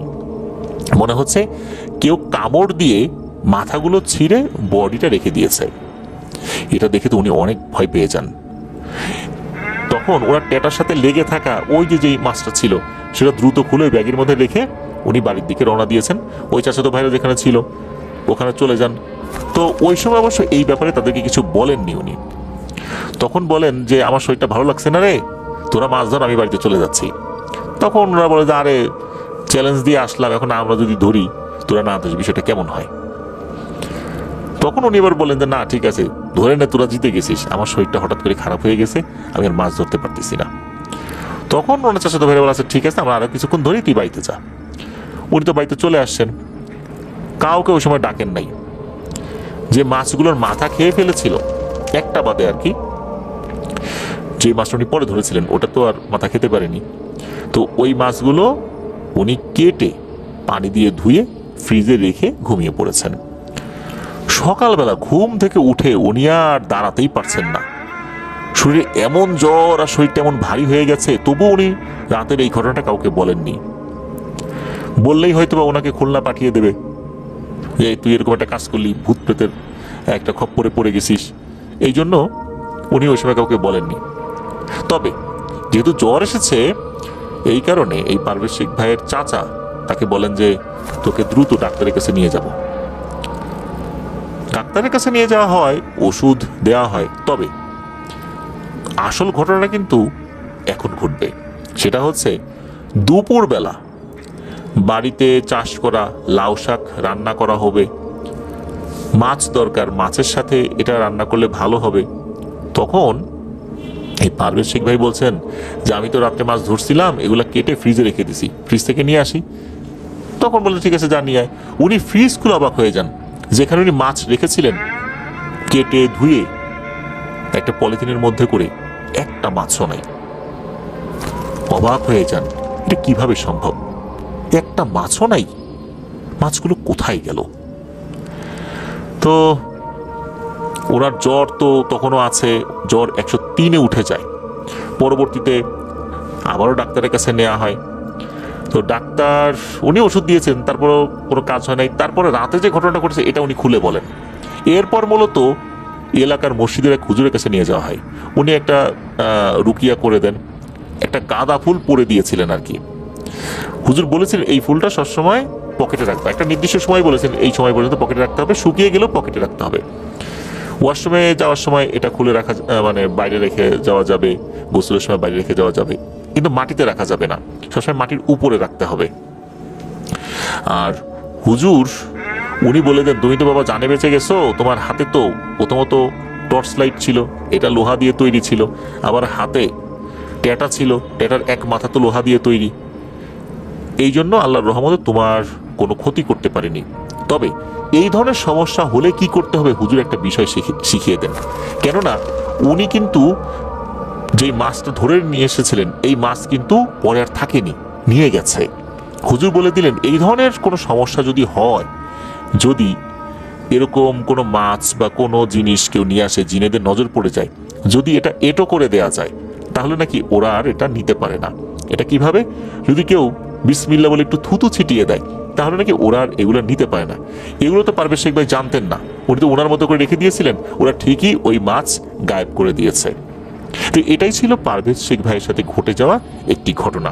প্রিয় লিসেনার্স, এই ঘটনা থেকে কিন্তু আমরা একটা জিনিস শিখলাম, সেটা হচ্ছে এই ধরনের সমস্যা যদি হয়, কোনো মাছে কামড় দিয়েছে, এই মাছটা নিয়েই তো যাবে, সেক্ষেত্রে কি করতে হবে। তো আমরা এটা শিখে গেলাম এই ঘটনা থেকে। আশা করছি যে রাতের বেলা মাছ ধরার ক্ষেত্রে আমরা অনেক সতর্কতা অবলম্বন করব, আর একত্রে থাকার চেষ্টা করব, আলাদা যেন আমরা না যাই। ধন্যবাদ জানাচ্ছি পারভেজ শেখ ভাইকে। আশা করি আপনার কাছ থেকে আরো অনেক ঘটনা ইনশাল্লাহ আমরা পেতে থাকবো। প্রিয় লিসেনার, তো চলুন ঘটনা শুরু করে দেই। এই ঘটনাটি আমাদেরকে যিনি পাঠিয়েছেন, ওনার নাম সিফাত জামান জিয়ন। ওনার বাড়ি ময়মনসিংহ জেলার হালুয়াঘাট উপজেলার ৯ নং ধারা ইউনিয়নের ধারা বাজারে। উনি এর আগেও আমাদেরকে ঘটনা পাঠিয়েছেন বলে জানিয়েছেন। তো উনি এই ঘটনাটি সংগ্রহ করেছেন ওনার ছোটবেলার বন্ধু, যার নাম হচ্ছে মোতালেব, তার কাছ থেকে। মোতালেবের এলাকারই একটি মর্মান্তিক ঘটনা এটি। আর ঘটনাটি ঘটেছিল তার গ্রামের বাড়ি নাগলা বাজারের কোনাপাড়া নামক একটি স্থানে। আর ওই এলাকায় একটি ভিটা রয়েছে, স্থানীয়ভাবে এই ভিটাটা জওড়া ভিটা নামে পরিচিত। জওড়া ভিটা, এই নামটা কিভাবে আসলো? ওই ভিটার যিনি মালিক ছিলেন, সেই ব্যক্তির নাম ছিল জহুরুল। গ্রামের লোকজন তাকে জওড়া বলে ডাকত। এই জওড়া ছিল অনেক হতদরিদ্র একজন লোক, যিনি পেশায় ছিলেন একজন জেলে। তার স্ত্রী এবং 4-5 জন সন্তান ছিল। ঠিক কয়টা সন্তান ছিল এটা তার বন্ধু এই মোতালেব উনি বলতে পারেননি, যার কারণে এই জীবন ভাইও ঠিক করে বলতে পারেননি। ঘটনাটির সময়কাল 1975-76 সাল এরকম হতে পারে আর কি, মুক্তিযুদ্ধের পরে ঘটনা যখন ঘটে আর কি। তখন মূলত ওই এলাকার অবস্থা তো এমন উন্নত ছিল না এখন যেমনটা আছে। আর মোতালেব সে যখন এই ঘটনাটি শুনেছে, তখন সে ক্লাস 5-এ পড়তো, আর এখন সে অনার্সে পড়ে। তো এই যে জওড়া, উনি যেখানে বসবাস করতেন তার পরিবারকে নিয়ে, সেই জায়গাটা ছিল খুবই নির্জন, আশেপাশে ঘর বাড়ি খুবই কম ছিল। জওড়া ভিটা যেহেতু একটু দূরেই ছিল, দূরে একটা নদী ছিল যেটাকে ওনারা কালা গাং নামে ডেকে থাকেন। তো সেখানে জওড়া এবং অন্যান্য জেলেরা মাছ ধরতো। এইভাবেই জওড়ার পরিবার চলতো। তবে জওড়া খুবই কষ্টে জীবনযাপন করত, দিন এনে দিন খেত, কোনো সময় সে না খেয়েও থাকতো। এভাবে তাদের পরিবার যখন খুব কষ্টে দিন পার করছিল, তখন জওড়ার বড় ছেলে, তার বয়স তখন 15-16 বছর, সে সিদ্ধান্ত নেয় সে তার পরিবারকে ছেড়ে ময়মনসিংহে চলে আসবে। সে তার বাবাকে কথা বলে। তার বাবা বলে, দেখ, আমার পক্ষে তো আসলে এতগুলো সন্তানকে খাবার দেওয়া সম্ভব হচ্ছে না, তো একটা কাজ কর, নিজে দেখ কিছু করতে পারিস কিনা, তাহলে তো খুবই ভালো হয়। তো এই কথা চিন্তা করে বাবা ছেলে দুজন মিলে একটা সিদ্ধান্তে উপনীত হন। এরপর বাবা তাকে কিছু টাকা দেন আর কিছু চাল দেন, দিয়ে ময়মনসিংহে পাঠিয়ে দেন। তার বড় ছেলের নাম ছিল মানিক, শুধু এতটুকু জানা যায়। তো ময়মনসিংহ গিয়ে সে ওই সময় ময়মনসিংহ শহরে রিক্সা চালানোর কাজে নেমে পড়ে। তো তার বাবা তো সেই পেশা, এই যে মাছ ধরা, এটা দিয়েই সে জীবিকা নির্বাহ করত। সে প্রতিদিন নৌকা নিয়ে যেত ওই কালাগাঙে। তার সাথে আরো কিছু জেলেও থাকতো, তারা মূলত ঝাঁকি জাল দিয়ে মাছ ধরতো। আমরা সাধারণত দেখি যে জেলেরা সাধারণত রাতে মাছ ধরে, কিন্তু এই জওড়া সে দিনে রাতে সবসময় মাছ ধরতো। সকালে মাছ ধরা শুরু করলে বিকালে যে মাছগুলো আসলে দেখা যেত তার জালে ধরা পড়েছে বা সে ধরতে পেরেছে, এগুলো হাটে নিয়ে যেত বিক্রি করার জন্য। যত টাকা আয় হতো তা দিয়ে তরি তরকারি বাজারঘাট করতো পরিবারের জন্য। সেগুলো আবার তার স্ত্রীর কাছে দিয়ে আবার রাতে বের হয়ে যেত ঝাঁকি জাল দিয়ে মাছ ধরতে, কিছু বন্ধু জেলেদেরকে সাথে নিয়ে। তো এভাবেই চলছিল তার কষ্টের জীবন। তবে কষ্ট হলেও সংসারে কিন্তু তার সুখের কমতি ছিল না। হ্যাঁ, অভাব ছিল, সুখ ছিল। তার স্ত্রীর সাথে তার সম্পর্ক খুবই ভালো ছিল। ঘটনাটা শুরু হয় যখন বর্ষাকাল চলে গিয়ে নদীর পানিটা কিছুটা কমে এসেছে। তখন এই জওরার ভিতরে কিছু পরিবর্তন সবাই লক্ষ্য করে। সেটা হচ্ছে, সবাই একটি নির্দিষ্ট জায়গায় মাছ ধরলেও সে একটু আড়ালে গিয়ে মাছ ধরতে চাইতো, যেখানে অন্য জেলেরা তাকে সহজে দেখতে পেত না। এরকমটা কিন্তু আগে হতো না, হঠাৎ করে এরকম দেখা যেত আর কি। অনেক সময় মাছ ধরার সময় তার নৌকাকে কেউ দেখতে পেত না, কোথায় যেন মিলিয়ে যেত। আবার হঠাৎ করে দেখা যেত জওরাকে যে সে মাছ ধরছে। এরকম যখন হচ্ছিল তখন তার বন্ধুরা, অর্থাৎ এই যে জওরার যে বন্ধুরা যারা জেলে, যারা মাছ ধরতো তার সাথেই বা তার আশেপাশে, তা একটু অবাকই হয়। তবে তাকে এই বিষয়ে কিছু জিজ্ঞেস করে না। অল্প কয়েকদিন পরে ঘটে আর একটা ঘটনা। তার সঙ্গী জেলেরা দেখতে পায় যে তার জালে প্রচুর মাছ উঠেছে, যেটা আগে কিন্তু কখনোই দেখা যায়নি। সে একাই 4-5 জন জেলের মাছ ধরে ফেলতো। আর একটা বিষয় হচ্ছে যে সে মাছ ধরার সময় কিছু মাছ নৌকায় রেখে বাকি মাছগুলো কাঁচাই খাওয়া শুরু করত। আর সে এমনভাবে খেত যেন তার চারপাশে কেউ নেই। আর চারপাশের জেলেরা যে এই বিষয়টা দেখছে এটা নিয়েও তার কোনো ভ্রুক্ষেপই নেই, তার কোনো মাথা ব্যথাই নেই। তো অন্য জেলেরা এই বিষয়টা লক্ষ্য করে একদিন তাকে কথা জানায়, কিন্তু সে বলে, না তো, আমি তো এমন কাজ করি না, আমি কেন কাঁচা মাছ খেতে যাব? কাঁচা মাছ কোনো মানুষ খায় নাকি? এখন এই যে ঘটনাটা ঘটে এটা কিন্তু ওই জওরার মনেই থাকতো না। এরকম ঘটনা প্রায়শই তার বন্ধু জেলেরা দেখতে পেত যে সে কাঁচা মাছ চিবিয়ে খাচ্ছে। এটা তখন অনেকের মধ্যে জানাজানি হয়ে যায়। তবে এটা সবচেয়ে বেশি জানাজানি হয় যখন সে একদিন মাছ ধরে তার স্ত্রীকে রান্না করার জন্য না দিয়ে বাড়িতে এসে সে নিজেই এই মাছগুলোকে কাঁচা খাওয়া শুরু করেছে। তার স্ত্রী তাকে বাধা দেয়, তার স্ত্রীকে খুব বাজেভাবে মারধর করে। তার সন্তানেরা এটা দেখে খুব ভয় পেয়ে যায়, তার কাছে আসতে চায় না। কারণ জওরার এরকম আচরণ কখনোই ছিল না। সে অভাবী হতে পারে, তবে কখনোই তার স্ত্রীর সাথে এরকম মারামারি সে করেনি, স্ত্রীর গায়ে হাত সে তোলেনি। তার সন্তানরা এটা দেখে অভ্যস্ত নয়। হঠাৎ করে এমনটা দেখে তার সন্তানরাও ভয় পেয়ে গিয়েছে। তো জওরা তো তার স্ত্রীকে মারধর করে মাছ কাঁচা খেয়ে শুয়ে পড়েছে। সকালে যখন তার ঘুম ভাঙে তখন দেখে তার স্ত্রী কান্না করছে ঘরের এক কোণে বসে। এই অবস্থা দেখে সে তার স্ত্রীকে বলে, এই তুমি কান্না করছো কেন, কি হয়েছে তোমার? তখন তার স্ত্রী সব কথা বলে যে রাতে কি হয়েছিল। সে তো শুনে পুরোই অবাক, যে কি, আমি এমন কাজ করছি? না না, আমি তো এমন কাজ করি নাই। এ কথা বলার পর তার স্ত্রী তার শরীরের আঘাতের চিহ্নগুলো দেখায় যে এই কারণেই আঘাতের চিহ্ন হয়েছে। সে নিজেই এটা দেখে ভয় পেয়ে যায় যে এরকম নিষ্ঠুর সে কিভাবে হলো। তখন তার স্ত্রী বলে, আমি কিছুটা বুঝতে পারছি, তুমি রাত বিরেতে মাছ ধরো, তো এই কারণ হয়তো বিশেষ কোনো কিছু নজর লেগেছে তোমার। আমি একজন হুজুরকে নিয়ে আসি। তো যে হুজুরকে নিয়ে আসা হয় উনি এমন বড় কোনো হুজুর ছিলেন না, এই হালকা পাতলা জিন ভূতের সমস্যা সমাধান করতেন, একটু তাবিজ কবজ দিতেন, পানি পড়া দিতেন, তেল পড়া দিতেন, এতটুকুই আর কি। তো উনি আসার পর একটা তাবিজ এই জওরার হাতে বেঁধে দেন, বলেন ইনশাল্লাহ সব ঠিক হয়ে যাবে। এরপর 2-3 দিন ভালোভাবে সবকিছু চলছিল। চতুর্থ দিন আবার সেই আগের মতোই এই জওরা কাঁচা মাছ খেতে শুরু করে। তার স্ত্রী নিষেধ করলে তাকে মারধর করে। পরদিন আবার সেই হুজুরকে ডেকে নিয়ে আসা হয়। হুজুর বলেন যে এই তাবিজে যদি নাপাকি লাগে তাহলে কিন্তু তাবিজের কার্যকারিতা নষ্ট হয়ে যায়। জওরা যেহেতু মাছ ধরে আর শরীরে ময়লা পানি লাগে, মাছের আঁশ লেগে যায়, এই কারণেই তাবিজের কার্যকারিতা নষ্ট হয়ে গেছে। তো এই সমস্যা তো আবার যখন দেখা দিল, হুজুর এবারও তাকে আরেকটি তাবিজ দেন, বলে দেন যে জওরাকে তার শরীর পবিত্র রাখতে হবে। কিন্তু সে যেহেতু জেলে আর এটার জন্যই তার সংসার চলে, এই জন্য তাকে তো আসলে এটা করতেই হবে, তার তো এটা না করার উপায় নাই। এখন কি আর করা, এখন মাছ ধরতে তাকে তো যেতেই হবে। আর মাছ ধরতে গেলে মাছের আঁশ, নোংরা পানি এটা তো লাগবেই। ঘরে বসে থাকলে তো চলবে না, খাবারও জুটবে না। হুজুরের আদেশ অমান্য করে সে আবার মাছ ধরতে চলে যায় কালাগানে। মাছ ধরে এসে ঘরে ঢুকেই আবার সে কাঁচা মাছগুলোকে খাওয়া শুরু করে দেয়। কিন্তু এবার তার স্ত্রী তাকে আর বাধা দেয় না, বাধা দিলেই তো মার খেতে হয়। যারা মাছ খায়, তবে সবগুলো না, বেশ কিছু মাছ রেখে খায়। সকালে তার স্ত্রী সেগুলোকে আবার রান্না করতে গেলে কোথা থেকে একটা লাঠি নিয়ে এসে তার স্ত্রীকে বেধড়ক পেটাতে থাকে। এমত অবস্থায় তার স্ত্রী যখন চিৎকার করতে থাকে, ওই রাস্তা দিয়ে যাওয়ার সময় কিছু লোক এই চিৎকার শুনে তার বাড়িতে এসে দেখে এই অবস্থা। তখন তার ছেলেকে খবর দেওয়া হয়। তার ছেলে ময়মনসিংহের কোথায় আছে এটা অবশ্য লোকজনের জানা ছিল, কোন এলাকা দিয়ে সে থাকে। তাকে খবর দিলে সে চলে আসে। তো সে যখন আসছে, তার তো আসতেও সময় লেগেছে। যখন সে এসেছে এর একদিন পর, এসে দেখে যে সেই একই অবস্থা। তার বাবা উঠান ধরে দৌড়াদৌড়ি করছে, একটা লাঠি নিয়ে তার মাকে ধাওয়া করছে। যখনই লাঠির নাগালে চলে আসে তার মা, তখন লাঠি দিয়ে আঘাত করে।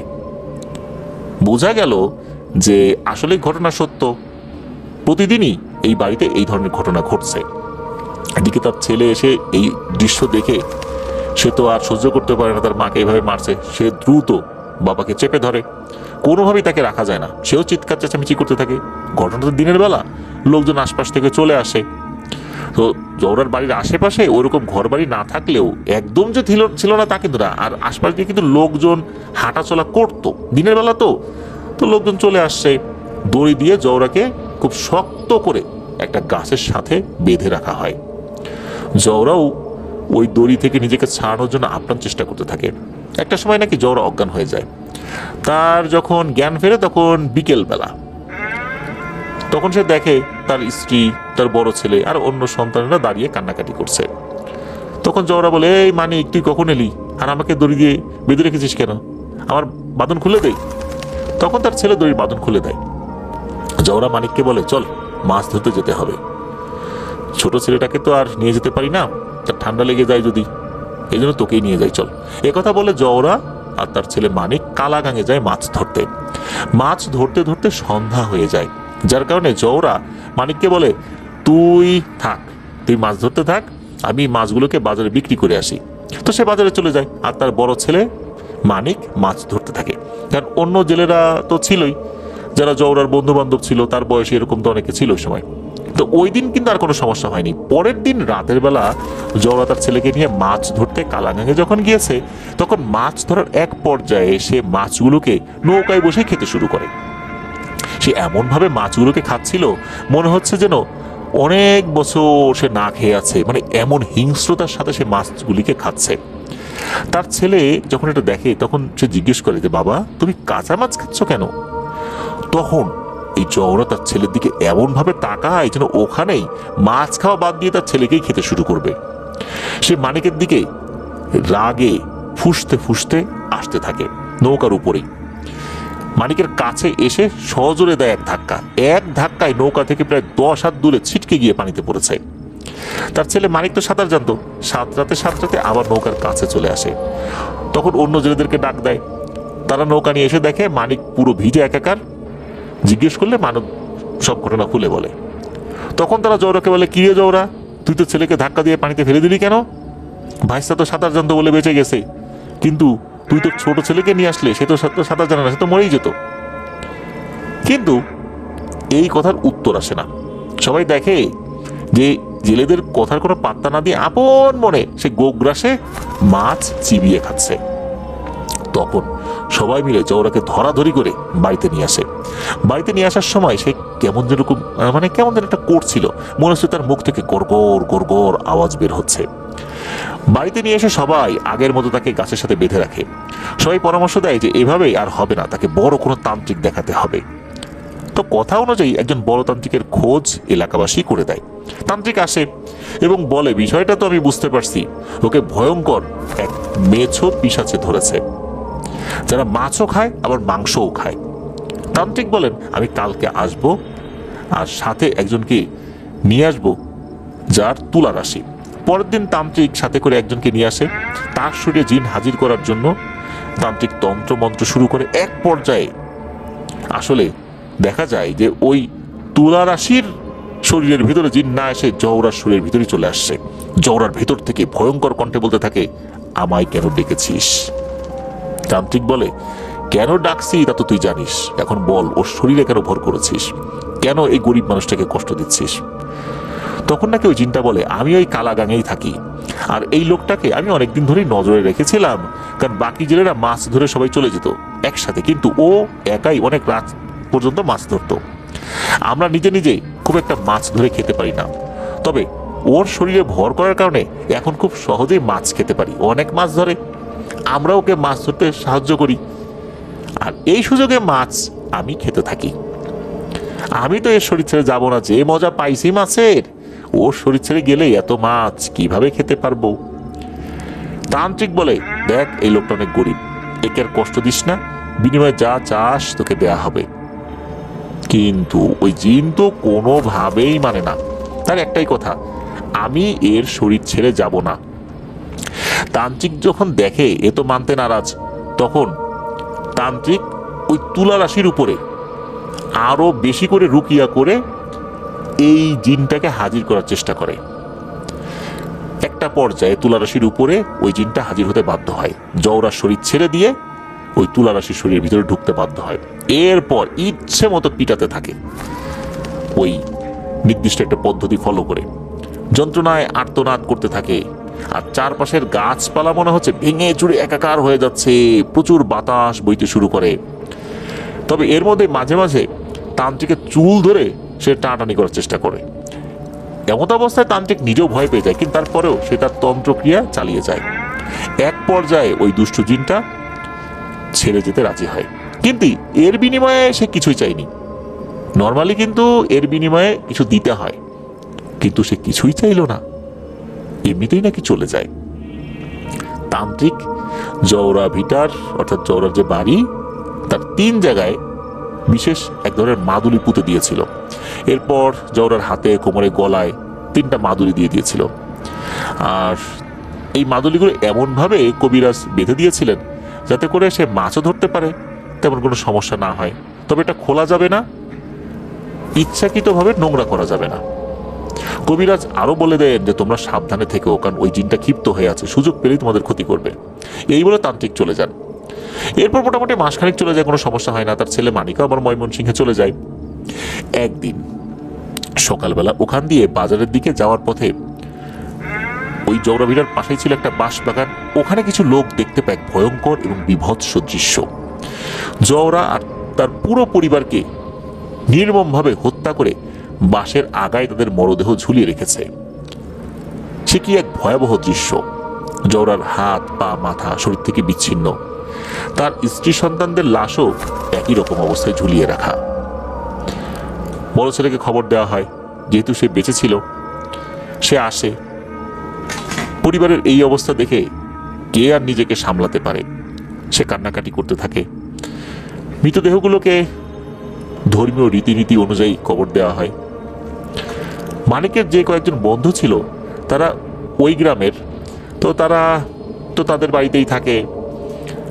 তাদের কারো একজনের বাড়িতে জওরা রাত্রে ছিল, নিজের বাড়িতে থাকেনি। ওই রাতে, অর্থাৎ যেই রাতে আর কি সে তার এক বন্ধুর বাড়িতে ছিল, রাত আনুমানিক 3টার দিকে ওই বাড়ির বারান্দায় এসে তার বাবা মা ডাকতে থাকে, মানিক, এই মানিক। অর্থাৎ এই যে জওরা আর জওরার স্ত্রী, এই দুইজনের কণ্ঠে মানিককে ডাকছে, বলছে, মানিক, এই মানিক, দরজা খোল, আমরা এসেছি। এই ডাক কিন্তু তার বন্ধুও শুনেছিল। তার বন্ধু বলছে, খবরদার মানিক, দরজা খুলিস না। এভাবে অনেকবার ডাকাডাকি করে, ওই যে আমরা বলি না 2বার ডাকে 3বার ডাকতে পারে না, তা কিন্তু না, অনেকবার ডাকাডাকি করেছে। মাঝে মাঝে বাড়ির ছাউনির উপরে ঢিল ছোড়ার আওয়াজও পাওয়া যায়। এভাবে কিন্তু সারা রাত চলতে থাকে। ফজরের আজানের পর মানিক বাড়ি থেকে বের হয়ে কোথায় যেন চলে যায়, আর কেউ মানিককে কখনোই দেখেনি। একবার ওই গ্রামে বন্যা হয়। সেই বন্যাতে এই জওরার যে পরিবার, যেখানে কবর দেওয়া হয়েছিল, এই কবরের স্থানটা ভেঙে পানিতে হারিয়ে যায়। এরপর থেকে নাকি আরো ভয়ানক ঘটনা ঘটতে থাকে। তো এরপরে যেটা হয়েছে, তো জানা যায় যে এখনো এই ভিটা যেটা, অর্থাৎ জওরার যে ভিটাটা, এই ভিটার আশেপাশে তেমন কোনো ঘর বাড়ি নেই এই 2026 সালে এসেও। তবে জওরা ভিটার পাশে বেশ কিছু ক্ষেত রয়েছে, ফসলি ক্ষেত। তো এরকমই একটা ক্ষেত যেটার নাম বগাপোড়ার মাঠ নামে পরিচিত, ওখানে গিয়ে যে কাউকে বললেই নাকি হবে যে বগাপোড়ার মাঠ কোনটা, তারা বলে দিবে। ওই বগাপোড়ার মাঠটা কিন্তু ওই কালাগাঙের একদম সাথেই। ওই মাঠে আগে ছোট ছেলেরা ফুটবল খেলতো। তো একদিন কোন একটা দিন আর কি দুপুরের দিকে খেলতে যায় ছেলেপেলেরা ওই বগাপোড়ার মাঠে। খেলতে খেলতে প্রায় সন্ধ্যা হয়ে যায়। অনেক সময় খেলতে খেলতে আসলে চলে গেছে, কিভাবে যে এত সময় চলে গেছে তারা তো বুঝতে পারে না। তো আমাদের কি যিনি ঘটনা পাঠিয়েছেন জীবন ভাই, উনি নিজেও ফুটবল খেলতে বেশ পছন্দ করেন, উনিও খেলতে যান বিকেলবেলা। কিছুক্ষণ খেলার পরই দেখেন সন্ধ্যা হয়ে গেছে। তো ওই বাচ্চারা যারা খেলতে আসছে, খেলার সময় কেউ হয়তো বা খুব জোরে লাথি মেরেছিল ওই বলটাতে। ওই বলটা ওই কালা গাঙে গিয়ে পড়ে। বল তো আনতে হবে, না হলে তো কালকে তারা আর খেলতে পারবে না। তাদের মধ্যে দুজন ছেলে প্রথমে যায় বল আনার জন্য। তো দুজনের নাম জানা যায় না, তবে আমরা একটা ছদ্মনাম দিচ্ছি। একজনের নাম রিয়াদ আর একজনের নাম ফয়সাল। তো রিয়াদ ফয়সালকে বলল যে চল, কে আগে বল ধরতে পারে দেখি তো। এই বলে দুজনেই একসাথে লাফ দিয়ে সাঁতরে বল ধরার চেষ্টা করে। তারা দুজন একে অপরকে হারানোর চেষ্টা করছিল যে কে আগে বলটা আনবে। এখানে একটা বিষয় বলে রাখা ভালো, ভারী জিনিস পানিতে পড়লে একটা বড় ঢেউ ওঠে, আর সেই ঢেউয়ে পানিতে থাকা ভাসমান জিনিসগুলো কিন্তু আরো দূরে সরে চলে যায়। তো তারা যখন লাফ দিয়েছিল, বলটা তো তাদের থেকে আর একটু দূরে চলে গিয়েছে, আর খুব জোরে যেহেতু তারা সাঁতার দিচ্ছিল, ফলে বলটা আস্তে আস্তে করে আরো দূরে সরে যাচ্ছিল। এগুলো পানির উপরে থাকা ছেলেরা কিন্তু সবই দেখছিল। বলটা যেতে যেতে পানি যেখানে গভীর সেখানে তারা চলে যায়, এবং এই কালাগাঙের একদম কিনারে নাকি একটা বট গাছ ছিল। সবাই বলতো ওই বট গাছটা নাকি খুবই ভয়ঙ্কর। রাতে যারা মাছ ধরতো অনেক জেলেই নাকি অনেক ভয়ঙ্কর অভিজ্ঞতার সম্মুখীন হয়েছিল ওই জায়গাটাতে। ঠিক ওইখানে আবার বলটা কোনো ঢেউ বা বাতাস ছাড়াই নাকি চলে আসে। এখন ওই ছেলে দুটো জানতো যে এই জায়গাটা ভালো না। তখন ফয়সাল বলল, আরে রিয়াদ, ওখানে যাস না, ওই জায়গাটা খুব ভয়ঙ্কর, এদিকে সন্ধ্যা হয়ে যাচ্ছে, চল আমরা ফেরত যাই, কাল সকালে এসে না হয় বলটাকে আমরা উদ্ধার করব। কিন্তু রিয়াদ বলল, ধুর পাগল, কিচ্ছু হবে না, তুই আয় আমার সাথে। রিয়াদ যখন সাঁতরাতে একদম বলটার কাছে চলে আসে, তখনই তাকে এক টানে মনে হচ্ছে কেউ পানির নিচে তুলি নিয়ে গেল। প্রথমে ফয়সাল মনে করেছে যে হয়তো ও মজা করছে তাকে ভয় দেখানোর জন্য, কিন্তু বেশ খানিকটা সময় চলে যাওয়ায় সে দেখলো যে রিয়াদ তো আর ওঠে না, আর এতক্ষণ দম ধরে রাখা কিন্তু কারোর পক্ষে সম্ভব না। তখন ফয়সাল ভয় পেয়ে যায়।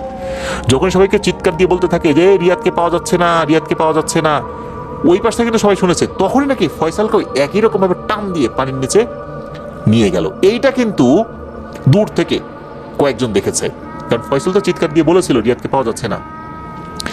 এই অবস্থা দেখে আরো 6 জন নামে তাদের খুঁজতে। তারপর একে একে সবাই পানিতে এভাবে হারিয়ে যায়। মানে যে 6 জন পরবর্তীতে নদীতে নেমেছিল তাদের সাথেও নাকি একই ঘটনা ঘটে।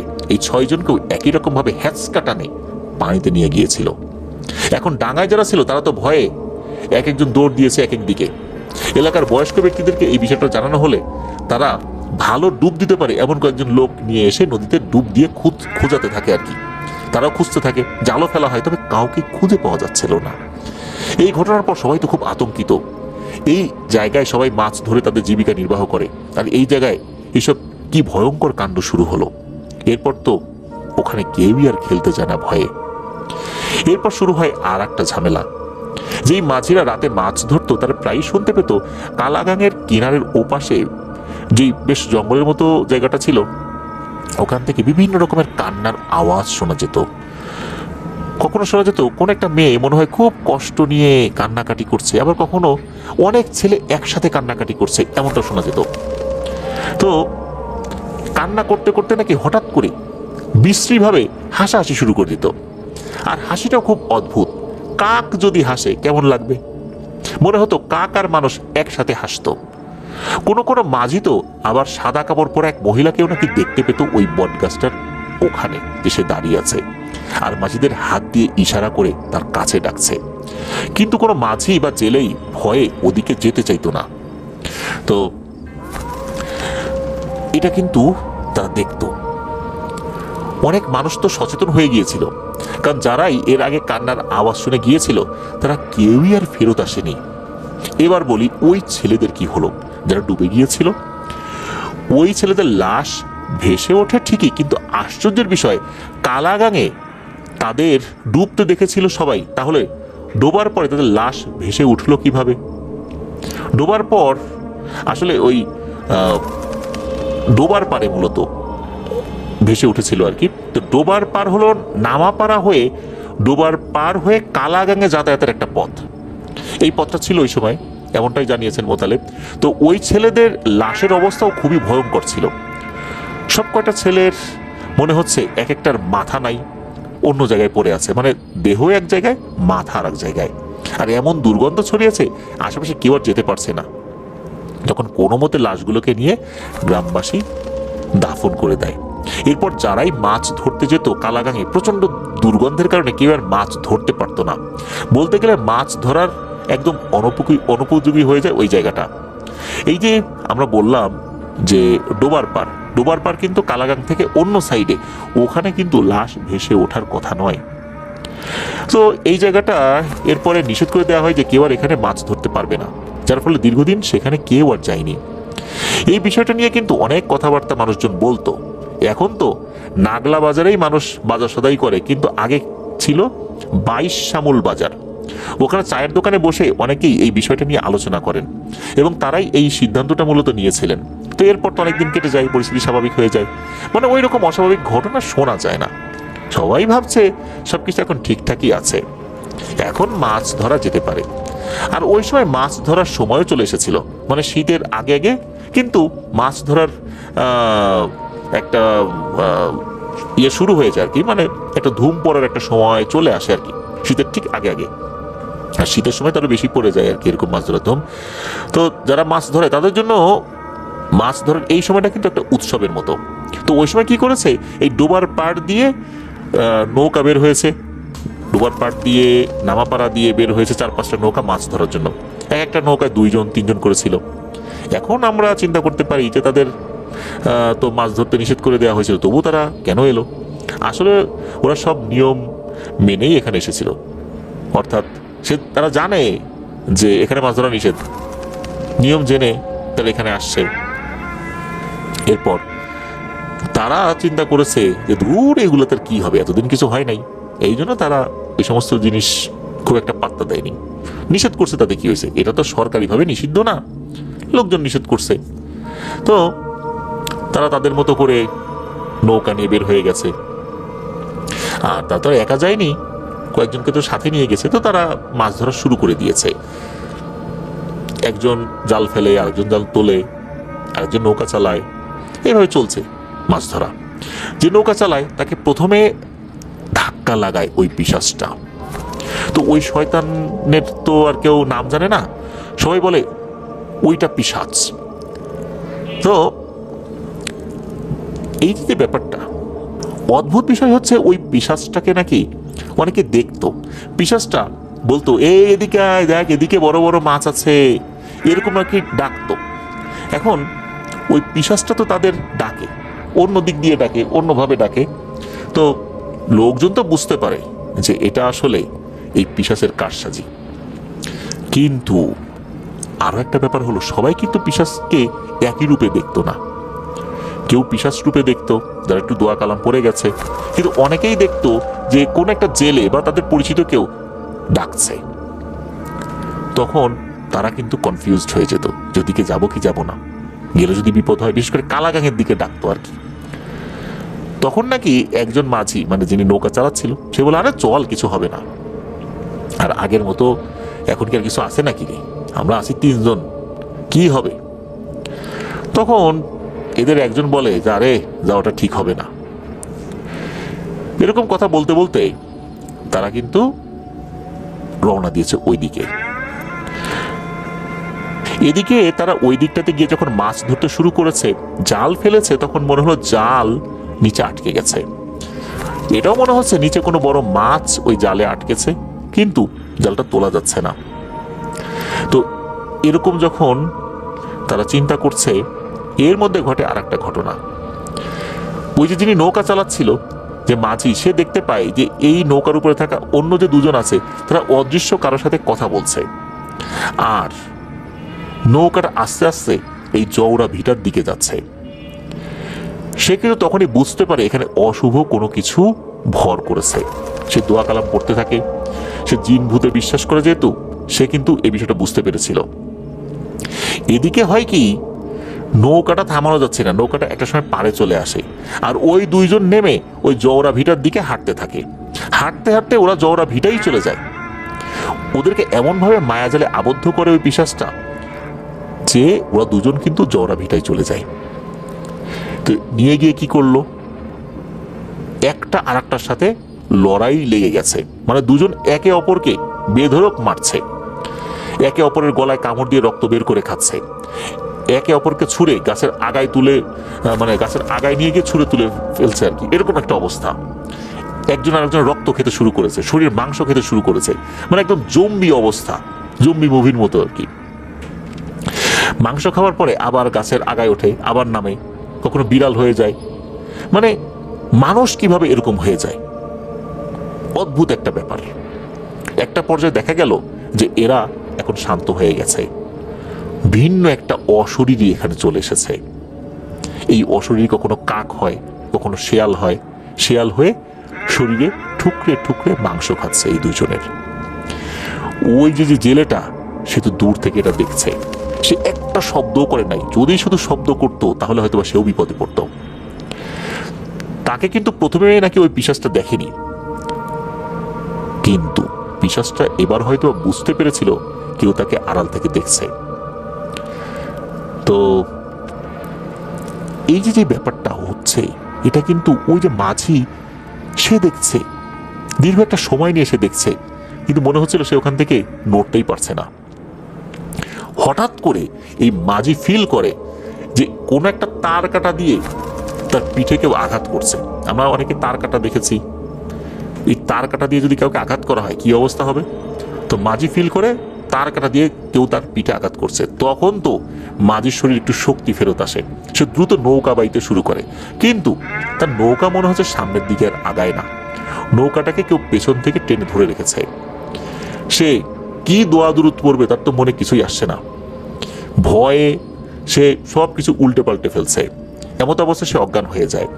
পরে বাকি যে জেলেরা ছিল তারা মাছ ধরা শেষে সবাইকে একসাথে নিয়ে ফিরবে, ওই সময় দেখে যে একটা নৌকা নাই, ওই নৌকায় তিনজন ছিল, তারা তো তাদেরকে খুঁজে পাওয়া যাচ্ছে না। তখন তারা একটু সামনে এগিয়ে দেখে যে একটা নৌকা ভাসছে, ওই নৌকার উপরে জেলে অজ্ঞান হয়ে আছে, আর বাকি দুইজনের কোনো দেখা নাই। তখন ওই নৌকা সমেত ওই জেলেকে নিয়ে আসা হয়। যখন তার জ্ঞান ফেরে তখন তিনি সব ঘটনা সবাইকে খুলে বলেন। তখন সবাই মিলে ওই জওরা ভিটায় গিয়ে ওই দুজনের ক্ষত বিক্ষত লাশ যে পাবে এরকমটাই তো আশা করেছিল, কিন্তু না, তাদের ডেড বডিও কোথাও খুঁজে পাওয়া যায়নি। আর যে বেঁচে গিয়েছিল সেও একদিন রাতে নাকি জল বিয়োগ করার জন্য বাইরে বের হয়েছিল, কিন্তু অনেকক্ষণ হয়ে যাওয়ার পরও সে ঘরে আসছিল না। তখন তার স্ত্রী বাইরে বেরিয়ে দেখেন তার স্বামী মৃত অবস্থায় পড়ে আছে। সে কিভাবে মারা গেল, তার তো কোনো অসুখ বিসুখ ছিল না, আর সে তো বৃদ্ধও ছিল না। সবাই ধরে নেয় ওই পিশাচটাই তাকে হত্যা করেছিল। এবার আসি আর একটা ঘটনায়। তখন বন্যা চলে গেছে, খেতে মানুষজন ধান লাগাচ্ছে। তখন কিন্তু ধান চুরি হতো, মানে বন্যার কারণে তো ধান চাষ করা যায়নি, যার ফলে ভাতের সংকট ছিল। সব জায়গায় না, তবে ওখানে ছিল আর কি, যেহেতু ওখানে বন্যার প্রকোপটা একটু বেশি হয়েছিল। তো এক রাতের কথা, তখন খেতে পানি দিতে হবে। তখন কিন্তু এখনকার মতো আধুনিক সেচ পাম্প ছিল না, একটা ছোট পাম্পের মতো ছিল, যেটা একজনও অনায়াসে নিয়ে যেতে পারতো, মানে একটু শক্ত সামর্থ্য লোক থাকলে অনায়াসেই এটাকে এক জায়গা থেকে আরেক জায়গায় নিয়ে যেতে পারতো। এই পাম্পটা আসলে কেমন ছিল এটা জীবন ভাই নিজেও দেখেননি বলে জানিয়েছেন।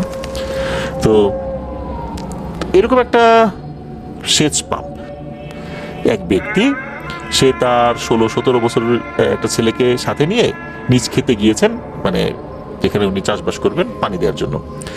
সাথে নাকি একটা দড়িও লাগতো, ওই মেশিনটাকে নাকি শক্ত করে ধরে রাখতে হতো এই জন্য। তো সেই ব্যক্তি আর তার ছেলে সবকিছু ঠিকঠাক করে খেতে পানি দিচ্ছিল। পানি দেওয়া শেষ করে ক্ষেতের যে আইল, এই আইলটা তো একবার ভালো করে পর্যবেক্ষণ করতে হবে যে কোথা থেকে পানিটা মানে অন্যদিকে যাবে বা কোন জমিতে যাবে, পানিটা ঠিকঠাক মতো যাচ্ছে কিনা, আইল ভেঙে গিয়ে পানি বের হয়ে যাচ্ছে কিনা, এগুলো তো খেয়াল রাখতে হবে। তখন সে তার ওই মেশিনটা তার ছেলেকে দিয়ে বলে যে তুই চলে যা, আমার আরো কিছু কাজ বাকি আছে, আমার একটু দেরি হবে। তো উনি যখন ক্ষেতের আইল দেখছিলেন যে কোথা থেকে পানি বেরিয়ে যাচ্ছে কিনা, এমন সময় দেখতে পান তার ক্ষেতের ওপাশে একটি পরিবার দাঁড়িয়ে আছে, মানে একজন পুরুষ ও একজন মহিলা, তা আর 4 জন লোক দাঁড়িয়ে আছে, দেখে মনে হচ্ছে তাদের সন্তান। এটা কিন্তু দূর থেকে ওই লোকের ছেলেও দেখতে পায় যে তার বাবা তখন ওখানে দাঁড়িয়ে থাকা ব্যক্তিদেরকে উদ্দেশ্য করে কিছু বলছে। তার বাবা ওই দাঁড়িয়ে থাকা ব্যক্তিকে উদ্দেশ্য করে বলতে থাকে, এই কারা আপনারা, এত রাতে আমার ক্ষেতের পাশে কি করেন? কিন্তু ওপাশ থেকে কোনো উত্তর আসে না। এখন উনি মনে করছেন এরা হয়তো বা ধান চোর। তিনি তো খুবই গালিগালাজ করে চিৎকার চেঁচামেচি করতে থাকেন। তখন নাকি ওই দাঁড়িয়ে থাকা ছায়াগুলো উল্টো পথে হাঁটতে শুরু করে। ক্ষেতের মালিকও তাদের পিছন পিছন ধাওয়া করতে থাকেন। এদিকে তার ছেলে তো বাড়িতে চলে আসে, রাত 1টা বেজে যায়, তার বাবার বাড়িতে ফেরত আসে না। তার মা বলে, কি রে, তোর বাবার তো দেরি হচ্ছে কেন? ছেলে বলে, এমনটা তো আর কথা না। তারা ওই রাতে ওখানে না গিয়ে পরদিন সকালবেলা গিয়ে দেখে তার বাবার লাশ এই জওড়া ভিটার একটা গাছের সাথে দড়ি দিয়ে ঝুলানো। এটা কিভাবে সম্ভব? আর একটা ভয়ঙ্কর ব্যাপার, তার বাবার ডান পায়ের হাঁটু থেকে নিচ পর্যন্ত খাওয়া, মানে নেই, কেউ খেয়ে ফেলেছে। আর শরীরটা ফ্যাকাশে হয়ে গেছে, মনে হচ্ছে শরীরে কোনো রক্তই নেই, একদম শুকিয়ে গিয়েছে। দেরি না করে তাড়াতাড়ি ওখান থেকে নামিয়ে গোসল দিয়ে দাফন করিয়ে তার এই সৎকার পর্ব শেষ করা হয়। মাঠ খোলা নামক একটা জায়গায় তাকে কবর দেওয়া হয়েছিল, যেই জায়গাটা ওই ব্যক্তির বাড়ির কাছে ছিল। তো এমন সমস্ত ঘটনার পর মানুষ পুরোপুরি জওড়া ভিটার আশেপাশে যাওয়াই বন্ধ করে দেয়। এর বেশ কিছুদিন পর ঘটে আর একটা ঘটনা। আমরা তো জানি যে গ্রামের বাচ্চা কাচ্চারা খুবই চঞ্চল এবং দুষ্টু প্রকৃতির হয়ে থাকে। তারা সব জায়গায় দৌড়ঝাঁপ করে থাকে, সন্ধ্যা রাত এমনকি যে কোনো সময় তারা আসলে খেলাধুলা কথা মাথায় আসলেই তারা সেখানে চলে যাবে। এরকমই মাগরিবের কিছুটা আগে কিছু ছেলেপেলে খেলাধুলা করছিল, মাঠ খোলার এই দিকে কি আসছিল খেলার জন্য। তো একটা ছেলে ভুল করে ওই ক্ষেতের মালিকের কবরে পা দিয়ে ফেলে, আর সাথে সাথে তার পা নাকি হাঁটু থেকে বাদ হয়ে যায়। সেটি নাকি ওখানেই মারা গিয়েছিল ছটফট করতে করতে। ওই ছেলেকেও নাকি ওখানেই দাফন করা হয়। কি ভয়ঙ্কর ব্যাপার, কবরে পা পড়ার সাথে সাথে হাঁটু থেকে নিচ পর্যন্ত আলাদা হয়ে গিয়েছে। এটা কিভাবে সম্ভব? তো এরপর থেকে ঘটতে থাকে আর একটা ঘটনা। মানুষজন তো বাজার সদাই করে হাট খোলার পথ দিয়েই আসতো। সেইবার কয়েকজন বাজার করে ফিরছিল, তো একজনের পথ হচ্ছে অন্য দিক দিয়ে, যেটা হচ্ছে মাঠ খোলা দিয়ে যেতে হবে, আর বাকিরা অন্য রাস্তা দিয়ে যাবে। বাকিরা তাকে এগিয়ে দেয়। তারা একটু সামনে যেতেই দেখে যে দুজন লোক ওই ব্যক্তিকে ডাকছে। ওরা তো ভাবছে যে তার কোনো আত্মীয় স্বজন হবে হয়তো বা। তো এই যে ঘটনাটা, এটা কিন্তু 1975 সালের দিকে, 75 সাল না 85 সালের দিকে আর কি। তো ওই সময় তো মোবাইল ফোনের এরকম যুগ ছিল না। আত্মীয়রা এভাবেই আসতো, কোনো খোঁজ খবর না দিয়ে আসতো। আর গ্রামে গঞ্জে তো এরকম চিঠি লেখার প্রচলনটাও কম ছিল। এখন যেরকম একটা সময় চিঠি লেখা যেখানে যেত, চিঠি পাঠাতো, এরপরে টেলিফোনে যোগাযোগ করার চেষ্টা করতো, তারপর মোবাইল ফোন তো এসেছেই আর কি। তখন তো এরকম ছিল না, হুটহাট করে চলে আসতো লোকজন। এটা মোটামুটি বলা চলে যে ওই সময়ের বাস্তবতায় এটা কমন ছিল। ওই লোকটা এটাই ভেবেছে আত্মীয় স্বজন হয়তো বা। তখন উনি ওইদিকে এগিয়ে গিয়েছে, আর এই যে যেই লোকজন তাকে একটা দূরত্ব পর্যন্ত এগিয়ে দিয়েছিল, তারাও কিন্তু দেখেছিল দুজন লোক ওই ব্যক্তিকে ডাকছে, তার নাম ধরে ডাকছে। তবে দূর থেকে ওনারা আসলে বুঝতে পারেন নাই যে কে ডাকছে। তারাই মূলত ভেবেছিলেন যে এনার আত্মীয় স্বজন, আর ওই লোকে ভেবেছিল হয়তো বা তার আত্মীয় স্বজন, কারণ ওই লোকটার তো আর কোনো খোঁজ খবর জীবিত অবস্থাতে পাওয়া যায়নি। হ্যাঁ, তাকে পাওয়া গিয়েছিল পরদিন, তাকেও একই অবস্থায়, পায়ের হাঁটু পর্যন্ত খাওয়া, মৃত অবস্থায় রাস্তার পাশে।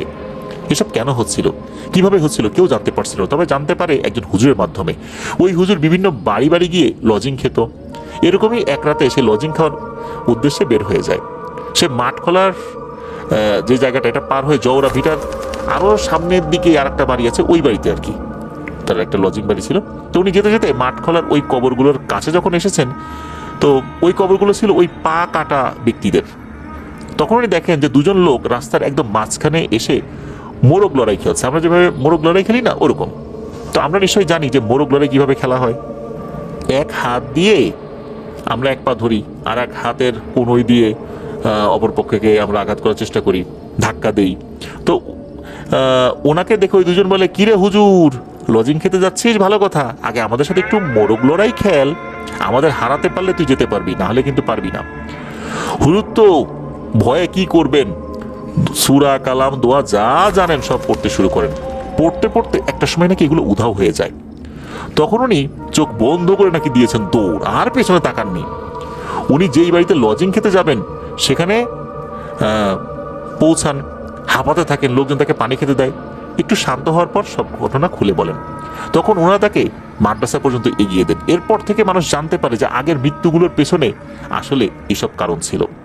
এরপর হুজুররা, বিশেষ করে ওই মাদ্রাসার হুজুররা, ওই কবরের লাশগুলিকে আবার ওঠান, আবার ভালো করে গোসল করিয়ে দাফন করেন। যে অবস্থাতে ছিল আর কি, সেই অবস্থাতে গোসল করিয়েছিলেন। হয়তো ওই সময় তাড়াহুড়া করে দাফন করানো হয়েছিল, আর এই কারণে এই ঘটনাগুলো ঘটছিল। আল্লাহর অশেষ রহমতে এই যে কবর থেকে লাশ ওঠানোর পর আবার যে সুন্দর করে গোসল দিয়ে আবার সুন্দর করে জানাজা করিয়ে আবার দাফন করা হলো, এরপর থেকে নাকি ওইখানে ওই মঠ খোলার ওইখানে এরকম ঘটনা ঘটেনি। এবার আমরা আসি খালেক চাচার ঘটনা। ওনার সাথে এটা 2013 সালে ঘটেছিল। খালেক চাচার বাড়ি নাগলা বাজারের কোনাপাড়া এলাকাতেই। উনি এই যে মোতালেবের চাচা, যিনি আমাদেরকে এই ঘটনাটা দিতে সাহায্য করেছেন, বিশেষ করে জীবন ভাইকে সাহায্য করেছেন আর কি। তো তার বয়স বর্তমানে 40-এর কাছাকাছি। তো ওনার মাছ ধরার বেজায় নেশা ছিল। উনি যদি দেখতেন কোথাও মাছ আছে খালে বিলে নদীতে, উনি মরিয়া হয়ে মাছ ধরতে চলে যেতেন। ওনার সাথে আরো একজন লোক থাকতো, সেও মাছ ধরতে বেশ পটু, তাই তাদের জুটিও বেশ হয়েছে। এমনই শীতের সময় সেও তার সাথের লোককে আগে থেকেই বলে দেয় যে কালকে মাছ ধরতে যেতে হবে, জৌরা ভিটার পাশে যে বড় বিলটা রয়েছে ওখানে যাব। তাদের কথা ছিল ভোর হওয়ার আগেই মাছ ধরতে যেতে হবে। সেই অনুযায়ী ওই লোক বলে ঠিক আছে, কালকে আমি তোমাকে ডাক দিয়ে নিয়ে যাব। তো উনি ঘুমিয়ে গেছেন। হঠাৎ করে রাতে ডাক দেয় খালেক।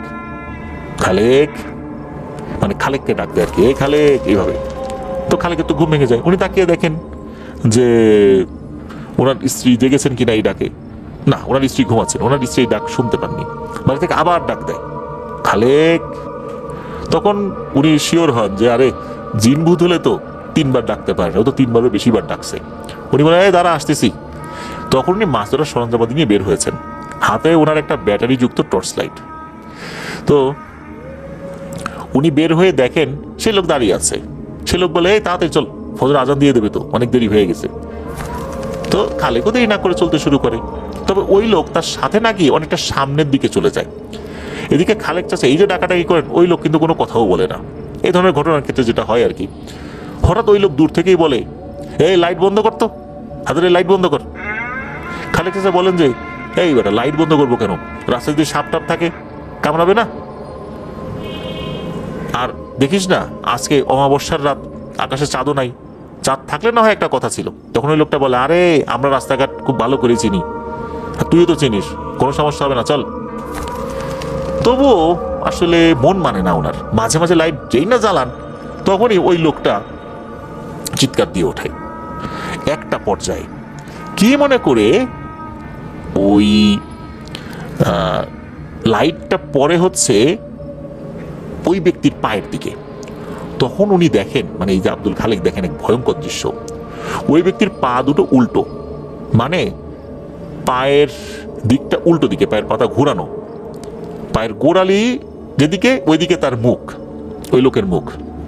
এটা দেখে তো উনি বেশ আতঙ্কিত হয়ে যান, আর মনে মনে ভাবতে থাকেন এখন এই জিনিসটা যদি বুঝতে পারে আমি এই জিনিসটা বুঝে ফেলেছি তাহলে তার রক্ষা নেই, কোনোভাবে তাকে বুঝতে দেওয়া যাবে না।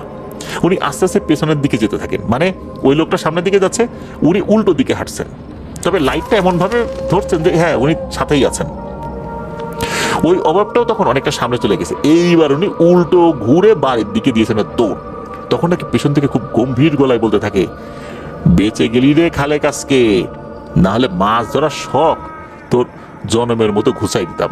আর জোরে জোরে হাসছে, এমন হাসি মনে হচ্ছে ঢোলের উপর বাড়ি দিচ্ছে, এমন কর্কশ আওয়াজ।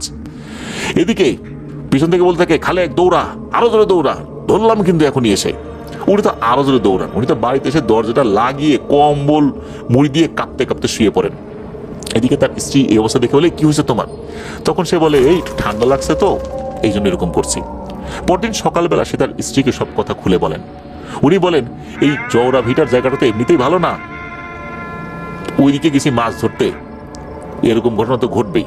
তো এটা ছিল খালেক চাচার সাথে ঘটে যাওয়া ঘটনা। তো এরপর থেকে উনি কিন্তু রাতের বেলা কখনো মাছ ধরতে যেতেন না। খালেক চাচা এখনো জীবিত আছেন। আর সর্বশেষ যে ঘটনাটা, এই ঘটনার পর জওরা ভেটাকে কেন্দ্র করে আর কোনো ঘটনা কি ঘটেনি। এই ঘটনাটা 2016 সালের। কোনাপাড়ার ডান দিকের বেশ একটু সামনে একটা মসজিদ রয়েছে। এটা মসজিদ না মাদ্রাসা এটা অবশ্য ভালো করে বলা মুশকিল। এটা হয়তো বা মসজিদ হতে পারে, মাদ্রাসা হতে পারে। তো মসজিদ বা মাদ্রাসা যেটা উনি দেখেছেন আর কি, যে জীবন ভাই যেটা দেখেছেন উনি ভালো করে খেয়াল করেননি, মানে এমনভাবে এটা তৈরি, মসজিদও মনে হয় মাদ্রাসাও মনে হয়। তো ওইখানে এক ছাত্র যে ওখানে আরবি শিখছিল আর কি, কোরআন শিক্ষা করছিল। তো সে একদিন কি করে ওই জওরা ভিটায় যে গাছপালাগুলো রয়েছে ওই দিকটাতে গিয়েছে। কি মনে করে গিয়েছে? এটা কৌতূহল থেকেই গিয়েছে মূলত। অনেকেই তাকে বলেছে যে ওই জায়গাটা কিন্তু ভালো না। ও চিন্তা করছে কেন বলে ভালো না, আমি একটু যাই তো, মনে হয় সব বন্ধুরা মিথ্যা কথা বলতেছে। তো সে গিয়েছে, যাওয়ার পর সে তো আর ফিরে আসে না। 3 দিন পার হয়ে যায়, খোঁজ খবর নাই। এদিকে হুজুররা তো খোঁজ খবর নিচে কোথায় গেছিল। অনেক সময় দেখা যায় বাচ্চারা পড়তে ভয় পায়, পালিয়ে যায়, সে কি ওরকম করলো কি না। তখন কেউ কেউ বলে যে ও তো চওড়া ভিটার দিকে যেতে চেয়েছিল, আমরা তো নিষেধ করছিলাম। তখন তো হুজুরের মানে টনক নড়ে, আরে এ কথা তোমরা আগে বলো নাই কেন? হুজুর তো দ্রুত আরো লোকজনকে সাথে নিয়ে চওড়া ভিটার দিকে যায়। ওখানে গিয়ে দেখেন যে ছেলেটা বড়ই গাছের নিচে একদম শান্ত ছেলের মতো বসে আছে। এই 3টা দিন হয়ে গেল, তার কোনো খোঁজ খবর নাই, ওখানে একদম শান্তভাবে বসে আছে। তখন হুজুর বললেন, এই তুমি এখানে কি করো? তুমি কি করছো এখানে? 3 দিন হয়ে গেল, তোমার কোনো খোঁজ খবর নাই। হুজুর সহ আরো লোকজন একটা বিষয় খেয়াল করেন, এই ছেলে চোখের পাতা ফেলে না। চোখের পাতা এতক্ষণ না ফেলে কেউ থাকতে পারে? হুজুর তার শরীরে এবার হাত দেন, হাত দিয়ে দেখেন তার শরীর জ্বরে পুড়ে যাচ্ছে। তখন সে চোখ বন্ধ করে ঠাস করে মাটিতে পড়ে যায়, অজ্ঞান হয়ে যায়। সবাই তাকে ধরে মাদ্রাসায় নিয়ে আসে। এরপর তার যখন জ্ঞান ফেরে, সবাই তো জিজ্ঞেস করে কি হয়েছিল তোমার? সে শুধু একটাই কথা বলে, আমাকে ছাড়, আমি বড়ই গাছে উঠবো। এই কথা বলে নাকি সে বাইরে বেরিয়ে যেতে চাইতো। সেটা নাকি অনেক মেধাবী ছিল, খুবই ভালো কোরআন পড়তে পারত। সে এরকম একটা পজিশনে ছিল যে তার খুব দ্রুত উন্নতি হতো, হুজুরটাও বুঝতে পেরেছিলেন, অনেক মেধাবী ছিল। ছাড়ফোক করেও তার উপর কোনো কাজ হচ্ছিল না। একদিন ঘটে এক মর্মান্তিক ঘটনা। সে তার নিজের ঘরেই গলায় দড়ি দিয়ে আত্মহত্যা করে, তাও আর প্লাস্টিকের দড়ি দিয়ে। এটাও মূলত একটা নির্মম ঘটনা ছিল। তো এটাই ছিল সর্বশেষ ঘটনা জওরা ভিটা কেন্দ্রিক। আসলে এই যে জওরা ভিটা কেন্দ্রিক ঘটনাগুলো আমরা শেয়ার করলাম, সত্যি তো জওরা ভিটা কেন্দ্রিক যে ঘটনাগুলো আমরা শুনলাম, আপনারাও তো শুনলেন, ভয়ঙ্কর একটা জায়গা। এই জায়গায় সর্বশেষ যেই ঘটনাটা ঘটলো এই মাদ্রাসার বাচ্চাকে কেন্দ্র করে, বাচ্চাটাও এভাবে মারা গেল, তাও প্লাস্টিকের দড়ি, যেই দড়ি দিয়ে অনেক সময় আমরা কার্টুন বাঁধি, বিভিন্ন জিনিস বাঁধি, এই দড়ি গলায় দিয়ে সে আত্মহত্যা করলো। কেন এমনটা হলো? ওখানে আসলে যে পিশাচটা রয়েছে, কেনই বা এরকম মৃত্যু তাণ্ডব সে শুরু করেছে? 2016 সালের পর এই 10 বছরে তেমন কোনো ঘটনা ঘটেনি।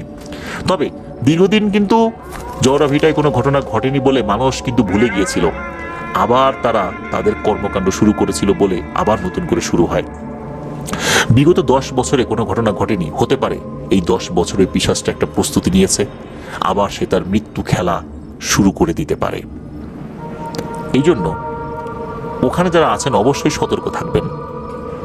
কেউ ওই জায়গা এমনভাবে মানে ওই জায়গায় যাবেন না যেখানে আপনার মনের মধ্যে আসতে পারে দূর এখানে কিছুই হয় না। হতে পারে আপনার সাথে এই ঘটনাটা ঘটে যেতে পারে, হতে পারে আমার সাথে এই ঘটনাটা ঘটে যেতে পারে। তাই আমরা সতর্ক থাকবো। এই ধরনের জায়গাগুলোতে অনেক দুষ্টু পিশাচগুলো আস্তানা গেড়ে থাকে। এরা মানুষকে বলি হিসাবে গ্রহণ করে। আল্লাহ আমাদেরকে হেফাজত করুন।